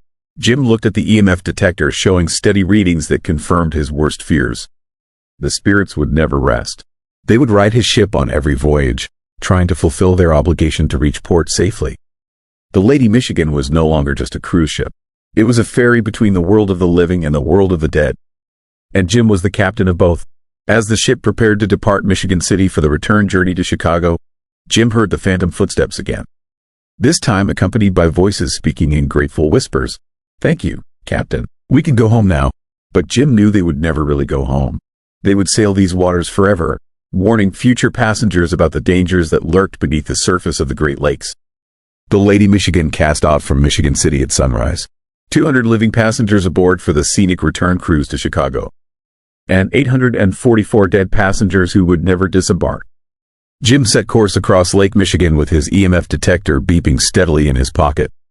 The ghosts of the SS Eastland had found their ship. Now they would sail together until the lakes themselves ran dry.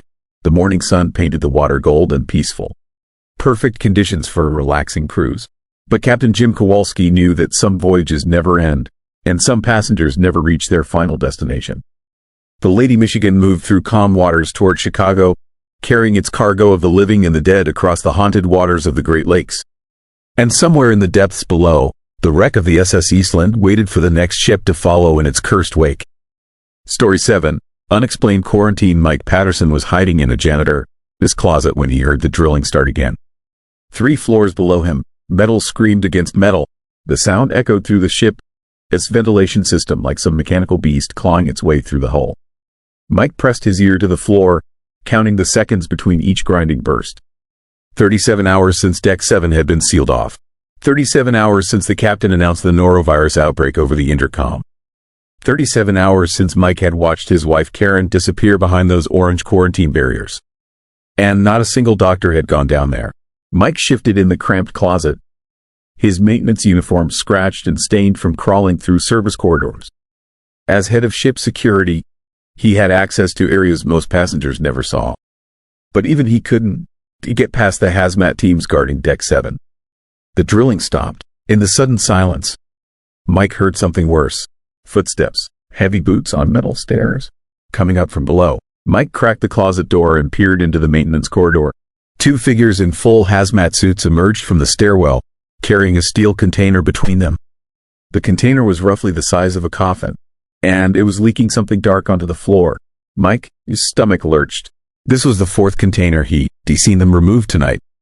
All the same size, all leaking, all carried with the careful precision of people handling something extremely dangerous. The figures disappeared around a corner, heading toward the ship's medical bay. Mike waited until their footsteps faded, then slipped out of the closet. He had to know what was in those containers. The medical bay was located on Deck 5, 2 levels up from the quarantine zone. Mike knew the layout by heart after 15 years working cruise ship security. But tonight, familiar corridors felt like alien territory. Yellow warning tape blocked access to most of Deck 5. Biohazard symbols were posted every few feet, but Mike knew the service tunnels that ran behind the medical facilities. Places where the ship's real business happened, away from passenger eyes. He climbed through a ventilation shaft until he reached the medical bay, a storage area. Through a grate, he could see the main examination room. What he saw made his blood freeze. Dr. Harrison, the ship's chief medical officer, was standing over an examination table. But he wasn't wearing scrubs. He was wearing a full military uniform. Air Force, from the patches Mike could make out. On the table was one of the steel containers, now open. Mike couldn't see inside the container from his angle, but he could see Dr. Harrison, his face. The man looked terrified. His hands were shaking as he used some kind of scanner on whatever was inside. 2 other men in military uniforms stood nearby, taking notes on tablets. One of them spoke quietly into a radio. "Package 7 is confirmed, same as the others. We need immediate extraction to Facility Bravo." Mike, his blood turned to ice. This wasn't a medical operation. This was military, and whatever they found on Deck 7, it was something they wanted to study. But that raised a horrifying question. If the containers held whatever they discovered, what had happened to the passengers who had been quarantined? Mike thought about Karen. She had been feeling sick that morning, complaining of nausea and dizziness. When the announcement came about the norovirus outbreak, she'd gone to the medical bay to get checked out. That was the last time he'd seen her. Mike backed away from the grate, his mind racing. He needed to find out what was really happening on Deck 7. But first, he needed to document what he'd seen. If something happened to him, someone needed to know the truth. He made his way to his security office and pulled up the ship's surveillance system. Most cameras on Deck 7 had gone dark when the quarantine started, but a few external cameras were still functioning. What Mike saw on those screens made his hands shake. Deck 7, its exterior promenade was covered in some kind of metallic substance. It looked almost like mercury, but it moved with purpose, flowing in patterns that seemed too organized to be random. And there were shapes moving underneath it, human-sized shapes. Mike switched between camera angles, trying to get a better view. The metallic substance seemed to pulse with its own light, casting strange shadows on the deck furniture and railings. Then one of the shapes underneath the surface pressed upward, and Mike saw a human face. Karen's face. She was trapped under that metallic layer, her mouth opened in a silent scream. But her eyes weren't right. They glowed with the same strange light as the substance covering her. Mike stumbled backward from the monitor. This wasn't a virus outbreak. This was something else entirely. Something that had infected or absorbed the passengers on Deck 7. And the military was harvesting it. Mike, this radio crackled to life. All security personnel report to Deck 3 immediately. Priority Alpha situation. Priority Alpha was the code for total ship lockdown. Mike had never heard it used in his 15 years of service. He grabbed his emergency kit and headed for the stairs, but as he reached the door, he heard something that stopped him cold. His radio was picking up chatter from the military teams. Subject 17 is showing increased mobility. Recommend immediate containment before it reaches the upper decks. Subject 17. Mike pulled up the passenger manifest on his computer. 17 people had been quarantined on Deck 7. They weren't treating them as people anymore. They were treating them as test subjects. Mike felt rage building in his chest. These bastards had turned his wife and 16 other innocent people into some kind of experiment. But what exactly had they become? He decided to find out. The service tunnels that ran through the ship, its lower decks, were Mike's best chance of reaching Deck 7 undetected. He installed most of the security systems himself, so he knew where the blind spots were. But as he crawled through the narrow passages, Mike began to hear things that made his skin crawl. Whispers, coming from inside the walls themselves. At first he thought it might be the ventilation system, or pipes expanding in the heat. But the sounds were too organized, too much like actual voices, and one of them sounded like Karen. Mike stopped crawling and pressed his ear to the metal wall. The whispers grew clearer. Help us, Mike. We still in here. We still alive. Mike, his heart hammered against his ribs. Karen was calling for him. She was alive, trapped somehow inside the ship, its structure itself. He followed the sound, crawling through increasingly narrow spaces until he reached a maintenance panel that provided access to Deck 7, its utilities. The panel was covered in the same metallic substance he'd seen on the surveillance cameras. But up close, Mike could see it wasn't just coating the metal. It was integrated into it, growing through it like some kind of technological cancer. And there were faces in the metal, human faces, pressed against the surface from the inside. Their eyes glowed with that strange light, and their mouths moved in silent pleas for help. Mike reached toward the surface, and the metal responded. It flowed toward his hand like a liquid, but he jerked back before it could make contact. One of the faces pressed closer to the surface. Karen's face. Her mouth moved, and Mike could just make out the words. Don, let them take us away, Mike.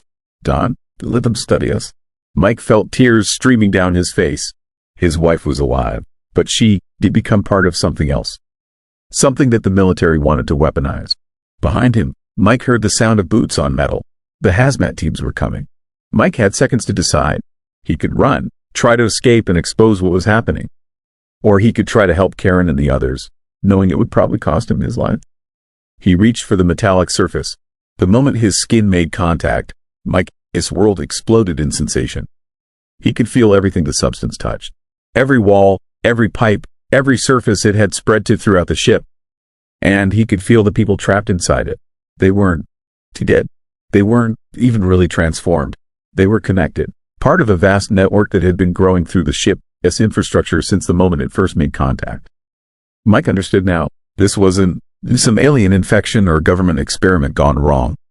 This was first contact. An intelligence from somewhere else, trying to communicate the only way it knew how. But the military had interpreted it as a threat. The hazmat teams burst through the maintenance hatch behind Mike, but it was too late. The connection was complete. Mike felt his consciousness expand through the ship's systems. He could see through every camera, hear through every microphone.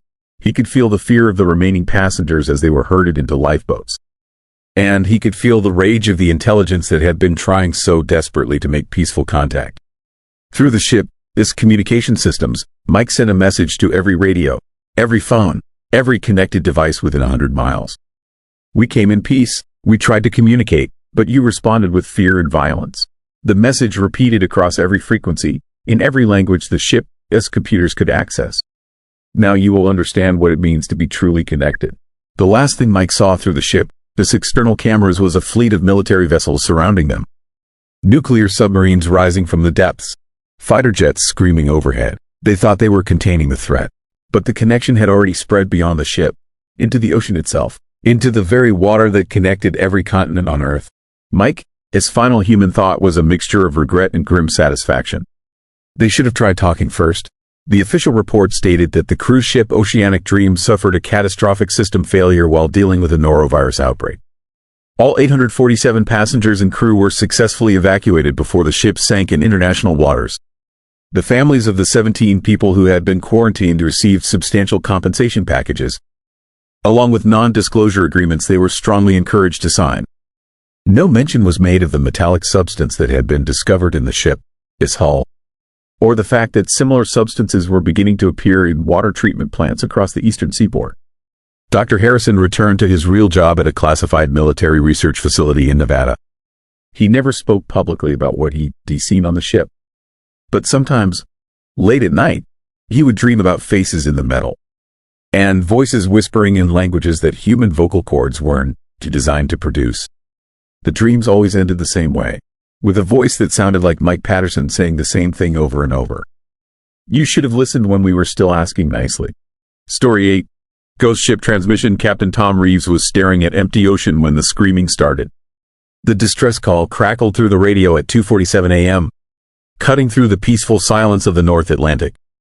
Tom jerked awake in his chair on the bridge of the luxury liner Atlantic Princess, coffee spilling across his navigation charts. The voice on the radio was raw with terror, desperate. A man shouting coordinates and begging for immediate rescue. This is the yacht Serenity. We are under attack. Repeat, we are under attack. Something is boarding our vessel. Please respond. Our position is 38 degrees north, 41 degrees west. Tom grabbed the radio handset, his 15 years as a commercial ship captain kicking in automatically.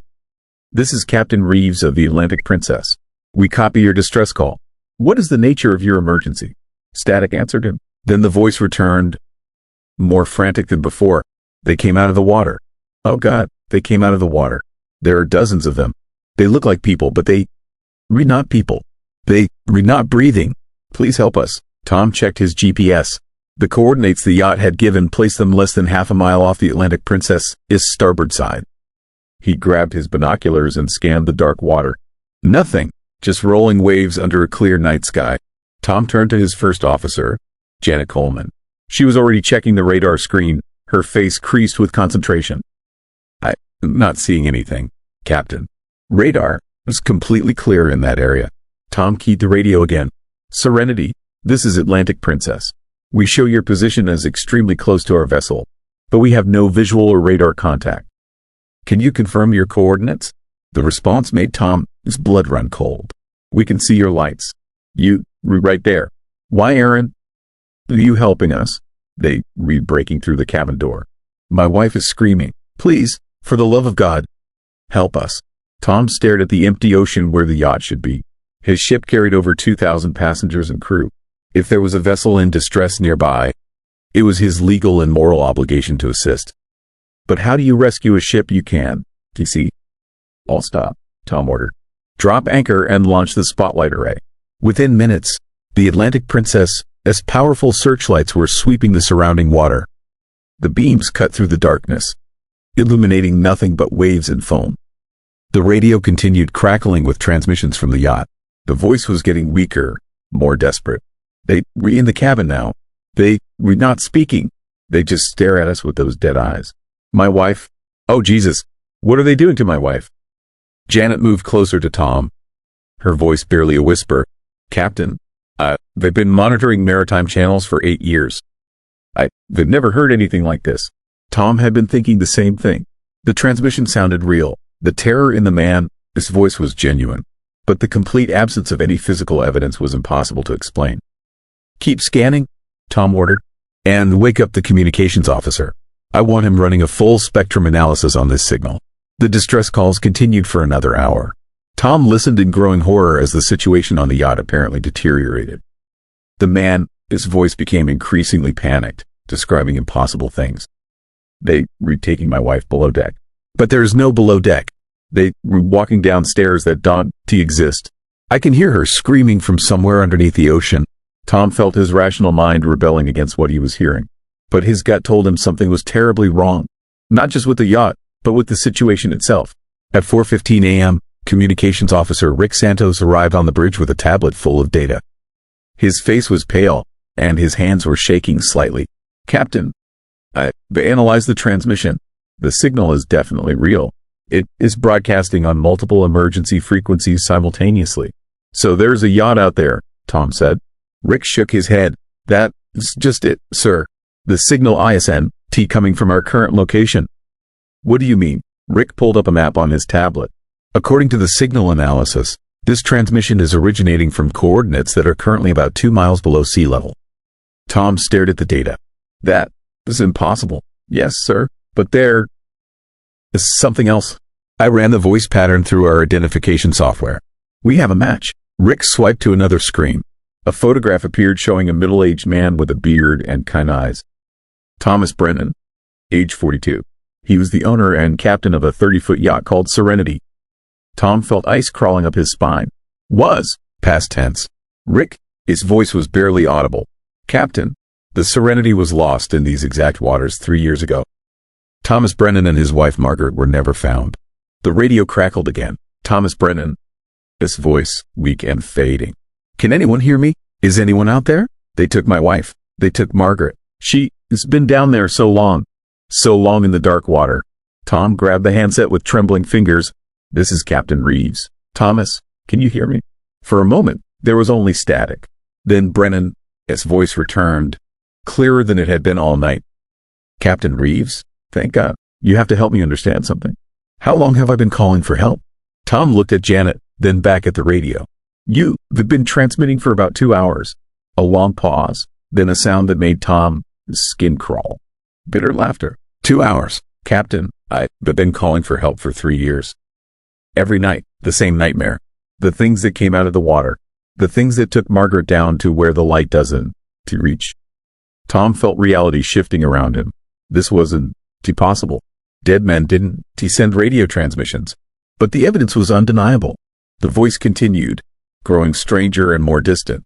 You want to know the worst part, Captain? They didn't kill us. They showed us something. Something that lives in the deep places between the continents. Something that has been waiting. Tom, his mouth was dry as sand. Waiting for what? For someone to answer the call. For someone to come looking. For someone like you, Captain Reeves. The temperature on the bridge seemed to drop 20 degrees. Tom looked around at his crew. Janet was staring at the radio in horror. Rick was backing toward the door. The radio crackled again, but now there were multiple voices. A woman's voice, high and terrified. Margaret Brennan. Tom, is that you? Oh God, Tom, they made me watch. They made me watch what they did to the others. All the people who came looking for us. Other voices joined in, men and women of different ages, all speaking at once, their words overlapping into a chorus of despair. Captain Rodriguez of the fishing vessel Maria Elena, lost trying to rescue the Serenity. Dr. Sarah Kim of the research vessel Deep Current, lost investigating the disappearances. Commander James Wright of the Coast Guard cutter Vigilant, lost during search and rescue operations. Tom realized with growing horror that he was listening to everyone who had vanished in these waters over the past 3 years. Everyone who had tried to help. Everyone who had answered the call. The voices began to fade, but Thomas Brennan's transmission continued. They read coming up now, Captain. They always come up when someone new answers. Look at your sonar. Look deep. Tom turned to Janet. Deep water sonar. Now, Janet, as fingers flew over the controls, the sonar display lit up, showing the ocean floor 3 miles below. Something was moving down there. Something massive, rising toward the surface. Captain, Janet whispered, whatever that is, it's the size of a football stadium. The radio sparked to life one last time. Thomas Brennan, his voice was almost gone, replaced by the sound of rushing water. Don, to try to run, Captain. They were already inside your ship. They've been inside since the moment you answered the call. Check your passenger manifest. Count your crew. Tom, his blood turned to ice. He pulled up the ship's computer system and accessed the passenger database. The numbers were wrong. According to the system, the Atlantic Princess was carrying 2,847 passengers and crew. But when Tom had checked the same system yesterday, the count had been 2,203. 644 extra people had somehow been added to the manifest, and they were all listed as being in the ship's lower decks.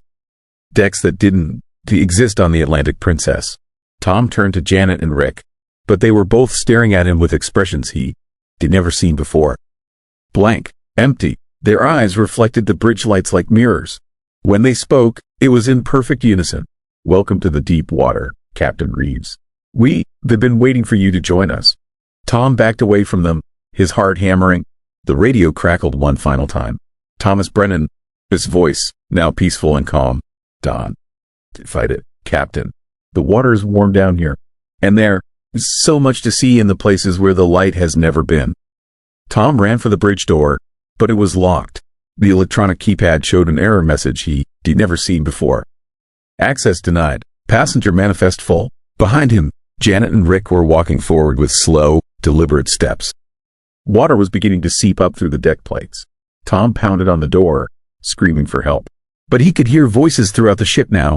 Hundreds of voices, all speaking in that same empty tone. All welcoming new passengers to the deep water cruise.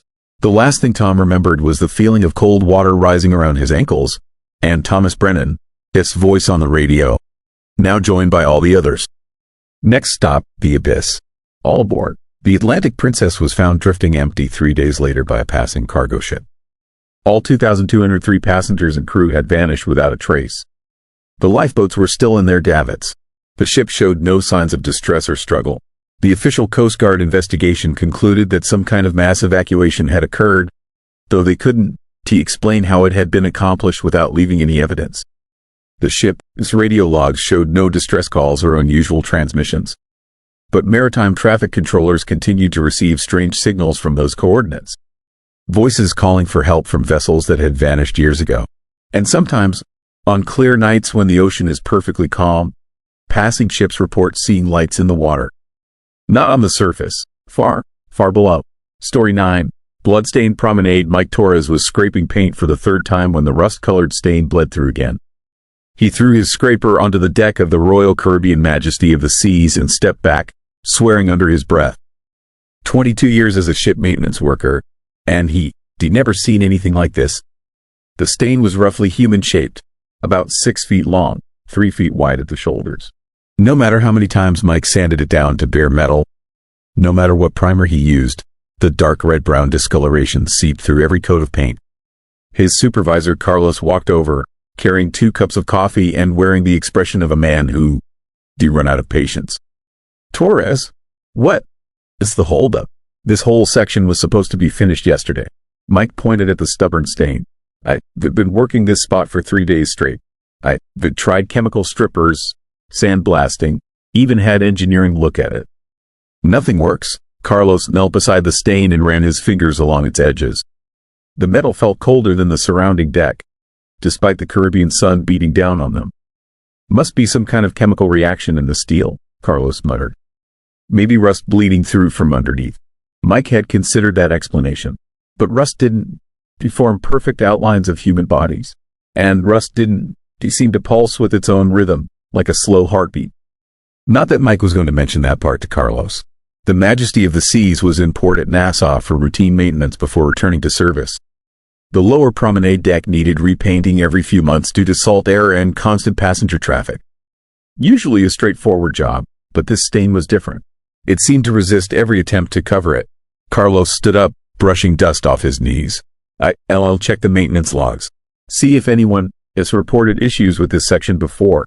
While Carlos headed back to the office, Mike stared at the stain. In the right light, it almost looked like someone had fallen and bled out on this exact spot. A shadow fell across Mike's work area. He looked up to see an elderly man in a cruise line uniform watching him with interest. The man was thin and pale, with the kind of deep tan that came from decades at sea. His name tag read, Captain Frank Morrison, retired. Trouble with that stain, son? Mike nodded. You ever seen anything like this before, Captain? Morrison moved closer, his eyes fixed on the human-shaped discoloration. His expression grew serious. Mind if I ask what year this ship was built? Mike checked his clipboard. 1992. Why? Morrison was quiet for a long moment. Then he spoke in a voice so low Mike had to strain to hear him. I was first officer on this vessel back in 94. We had an incident on this deck. Passenger went missing during a storm. Mike felt his stomach tighten. What kind of incident? A woman named Elena Rodriguez, 28 years old, traveling alone.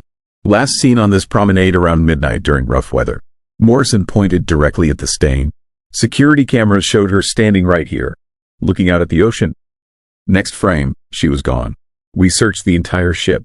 Never found her. Mike looked down at the stain with new eyes. The shape suddenly seemed less abstract, more like an actual person lying on the deck. You think she fell overboard? Morrison shook his head. That's what the official report said. But I reviewed those security tapes myself. She didn't go over the rail. What do you mean? Morrison's voice dropped to a whisper. One frame, she is standing there. Next frame, there was just a dark stain on the deck. Like she melted into the metal. Mike felt a chill despite the tropical heat. You're saying she didn't fall overboard? She somehow became part of the ship. Morrison looked around to make sure they were alone. Son, I've sailed these waters for 40 years. I've seen things that would make you question everything you thought you knew about reality. Before Mike could respond, Carlos returned with a thick folder of maintenance records. Torres, you need to see this. This section has been problematic for 3 decades. Carlos spread the papers on a nearby table. Report after report of painting crews unable to cover the same human-shaped stain. Look at this pattern. Every 6 months, they repaint this area. Every 6 months, the stain bleeds through. Been happening since 1994. Mike noticed something else in the reports. Each time, the maintenance crew reported the same thing. The stain seemed to be getting darker, more defined, like it was becoming more real. Morrison leaned over the papers. Elena Rodriguez went missing in March 1994. These maintenance issues started that same month. Carlos looked skeptical. You're not seriously suggesting there's a connection? Mike studied the reports more carefully.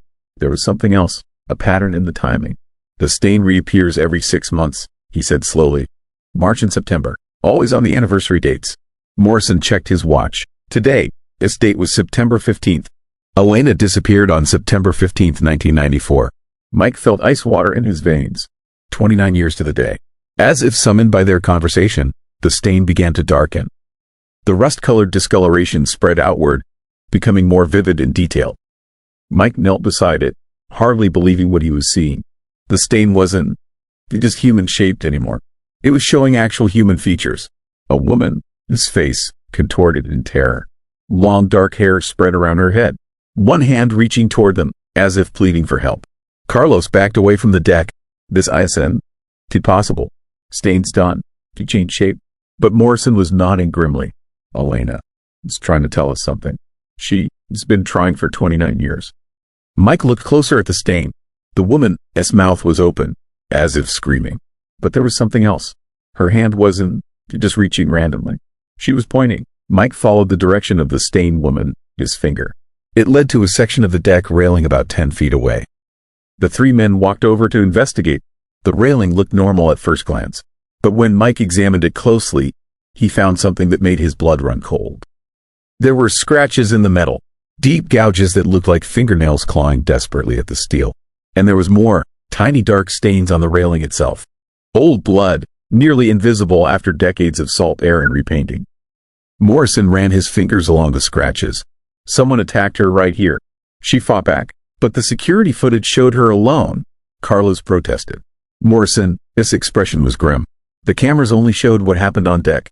They didn't show who might have been hiding below. Mike felt pieces clicking together in his mind. What if Elena Rodriguez didn't to go overboard? What if someone killed her right here, then disposed of the body? The killer would have had to be crew, Morrison said quietly. Someone with access to areas passengers couldn't reach. Mike thought about the ship, this layout. Below the promenade deck were crew quarters, storage areas, and the ship, this waste processing systems. A body could be hidden down there for hours, maybe days. Carlos was studying the maintenance records again. There's something else here. Look at this notation from 1994. He pointed to a handwritten note in the margin of one report. Unusual odor reported in waste processing area, March 1994. Traced to decomposing organic matter in disposal system. Cause unknown. Mike felt sick. Elena Rodriguez hadn't gone overboard. She'd been murdered and fed into the ship's garbage disposal system. But somehow, part of her had remained, stained into the very metal where she died. Morrison was looking at the scratches on the railing with a magnifying glass he produced from his pocket. These aren't just random scratches. They read letters. Mike leaned in closer. The gouges were crude, carved by desperate fingernails in the moments before death. But they spelled out a name. Martinez. Carlos went pale. Martinez is a pretty common name. Mike was already pulling up the crew roster from 1994 on his tablet. It took him less than a minute to find what he was looking for. Eduardo Martinez, waste management crew, worked on this ship from 1992 to 1995. Morrison, his expression hardened. Where is he now? Mike checked further. Eduardo Martinez transferred to the Carnival Victory in 1995. Then the Norwegian Dawn in 1998. Then the Disney Magic in 2002. Carlos was following the pattern. He kept changing ships every few years. Mike felt his heart racing as he traced Martinez's employment history. Every ship he worked on had reported similar problems. Unexplained stains, missing passengers, unsolved disappearances. Morrison grabbed Mike's tablet and started cross-referencing the data. 11 ships, 16 disappearances, all young women traveling alone. The three men stood in silence, absorbing the implications. Eduardo Martinez had been a serial killer, using his position in waste management to dispose of his victims. And Elena Rodriguez had managed to leave evidence of his identity, carved into the ship's railing with her dying breath. Mike looked back at the stain on the deck. It had grown even more detailed during their investigation. Now he could see Elena's entire body outlined in dark rust. Her face was clearer too. She was no longer screaming. She was smiling. Carlos pulled out his phone. We need to call the FBI. This is evidence of multiple murders. But Morrison was shaking his head. Eduardo Martinez died 5 years ago. Heart attack while working on a cruise ship in the Mediterranean. So justice was never served, Mike said quietly. Morrison looked at the stain again. Maybe it was. Elena Rodriguez has been trying to tell her story for 29 years. Now we finally know the truth. As if responding to his words, the stain began to fade. Not disappearing entirely, but becoming less vivid, less desperate. Mike knelt beside it one more time.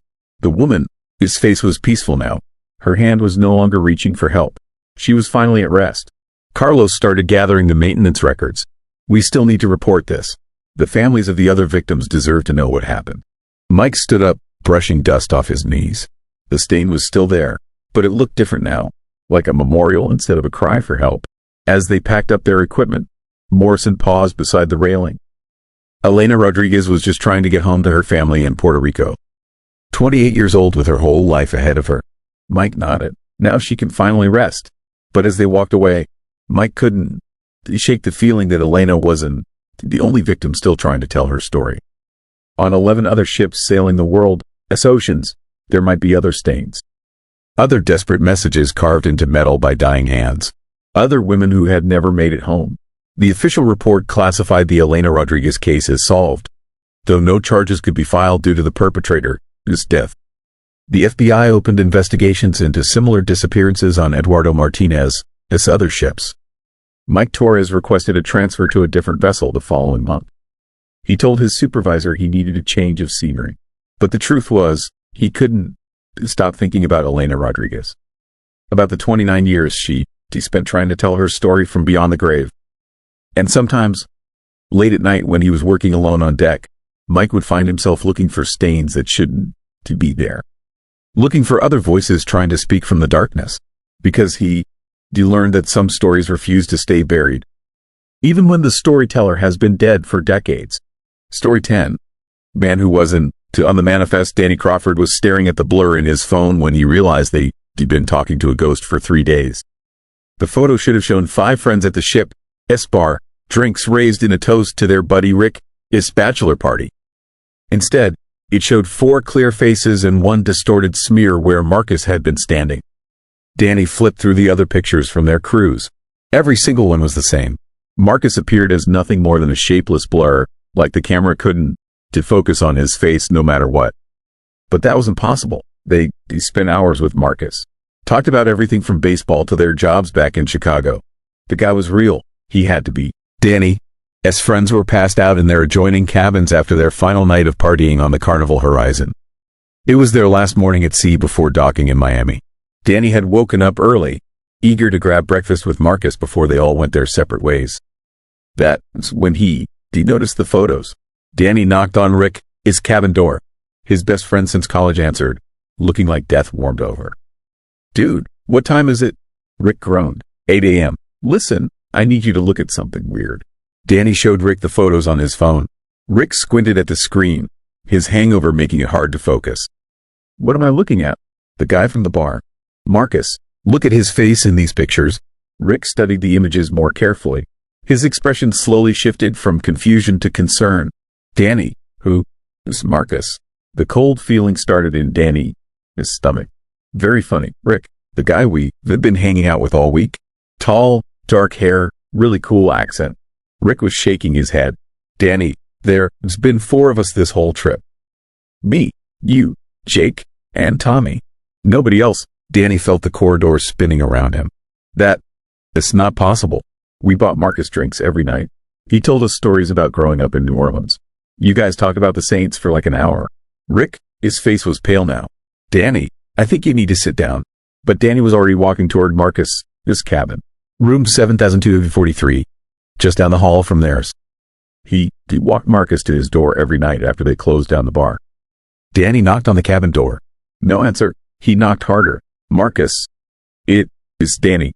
We wanted to grab breakfast before we dock." Still nothing. Danny tried the door handle. It turned easily. The cabin was unlocked. Inside, the room was completely empty. Not just empty of personal belongings. Empty like no one had ever been there. The beds were made with military precision. No luggage, no clothes, no sign that anyone had occupied the space. Even the bathroom was spotless, with towels folded exactly like housekeeping would leave them. Rick appeared behind Danny, looking into the vacant cabin. Maybe he already checked out. Danny shook his head. "Check out ISNT until 11. And look at this place. It's like nobody ever stayed here." They stood in the doorway, both trying to process what they were seeing. Danny pulled out his phone and called Jake and Tommy, telling them to meet at Marcus' cabin immediately. 10 minutes later, all 4 friends were crowded into the empty room, arguing about what was happening. Jake was the skeptic of the group, always looking for logical explanations. Maybe the guy was just messing with us. Some kind of elaborate prank. Tommy, the youngest of the group at 26, was more freaked out. "Guys, I remember him too. Marcus bought me a beer Tuesday night. We talked about my job at the bank." But when Danny showed them the photos, Tommy went quiet. In every image, Marcus appeared as the same distorted blur. "This is seriously creeping me out," Tommy said. Danny decided they needed answers. He marched down to the guest services desk on deck 5, his friends trailing behind him. The woman behind the counter was middle-aged with a professional smile that had probably dealt with every kind of passenger complaint imaginable. "How can I help you, gentlemen? We need to get in touch with one of your passengers. Marcus something. I'm not sure of his last name." The woman, his smile faltered slightly. "Marcus something?" Danny realized how ridiculous that sounded. "He is staying in cabin 7243. Tall guy, dark hair, really distinctive voice. The woman typed something into her computer, then frowned at the screen. "Sir, cabin 7243 is listed as unoccupied for this voyage." "That's impossible," Danny said. "We've been hanging out with him all week." The woman turned her monitor so Danny could see. The cabin assignment chart clearly showed 7243 as vacant. "Could you check your passenger manifest?" Danny asked. Maybe there was some kind of mix-up. The woman pulled up another screen and typed in several search terms.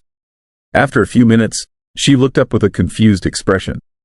"Sir, They searched by first name, cabin number, and boarding location.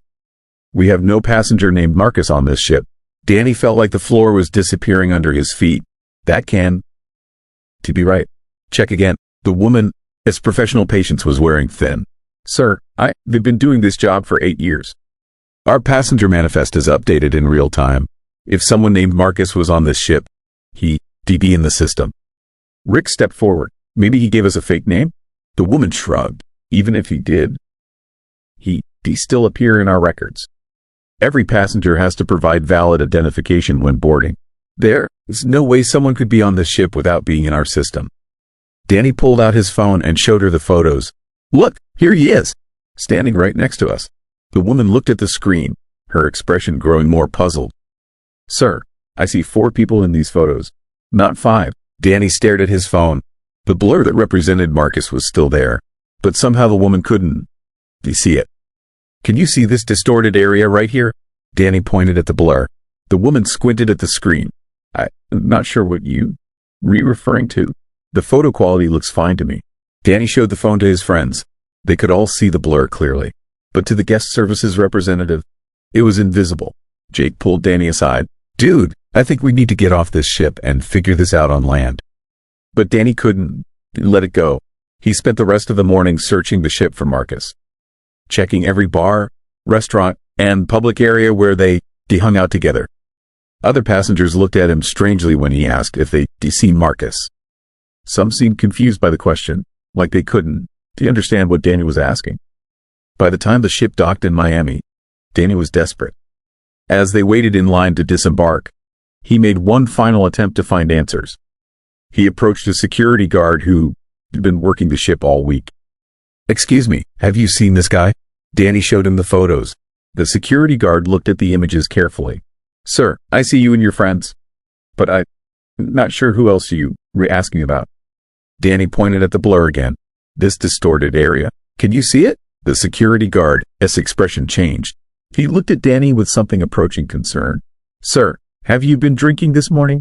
No, I'm completely sober. There's something wrong with these photos. The security guard studied Danny's face, probably assessing whether he was dealing with someone having a mental breakdown. Maybe you should talk to the ship's medical staff before you disembark. Danny realized he was making himself look crazy. He thanked the security guard and rejoined his friends in line. As they walked off the ship, Danny couldn't shake the feeling that they were leaving something important behind. Someone important, but Marcus had never existed.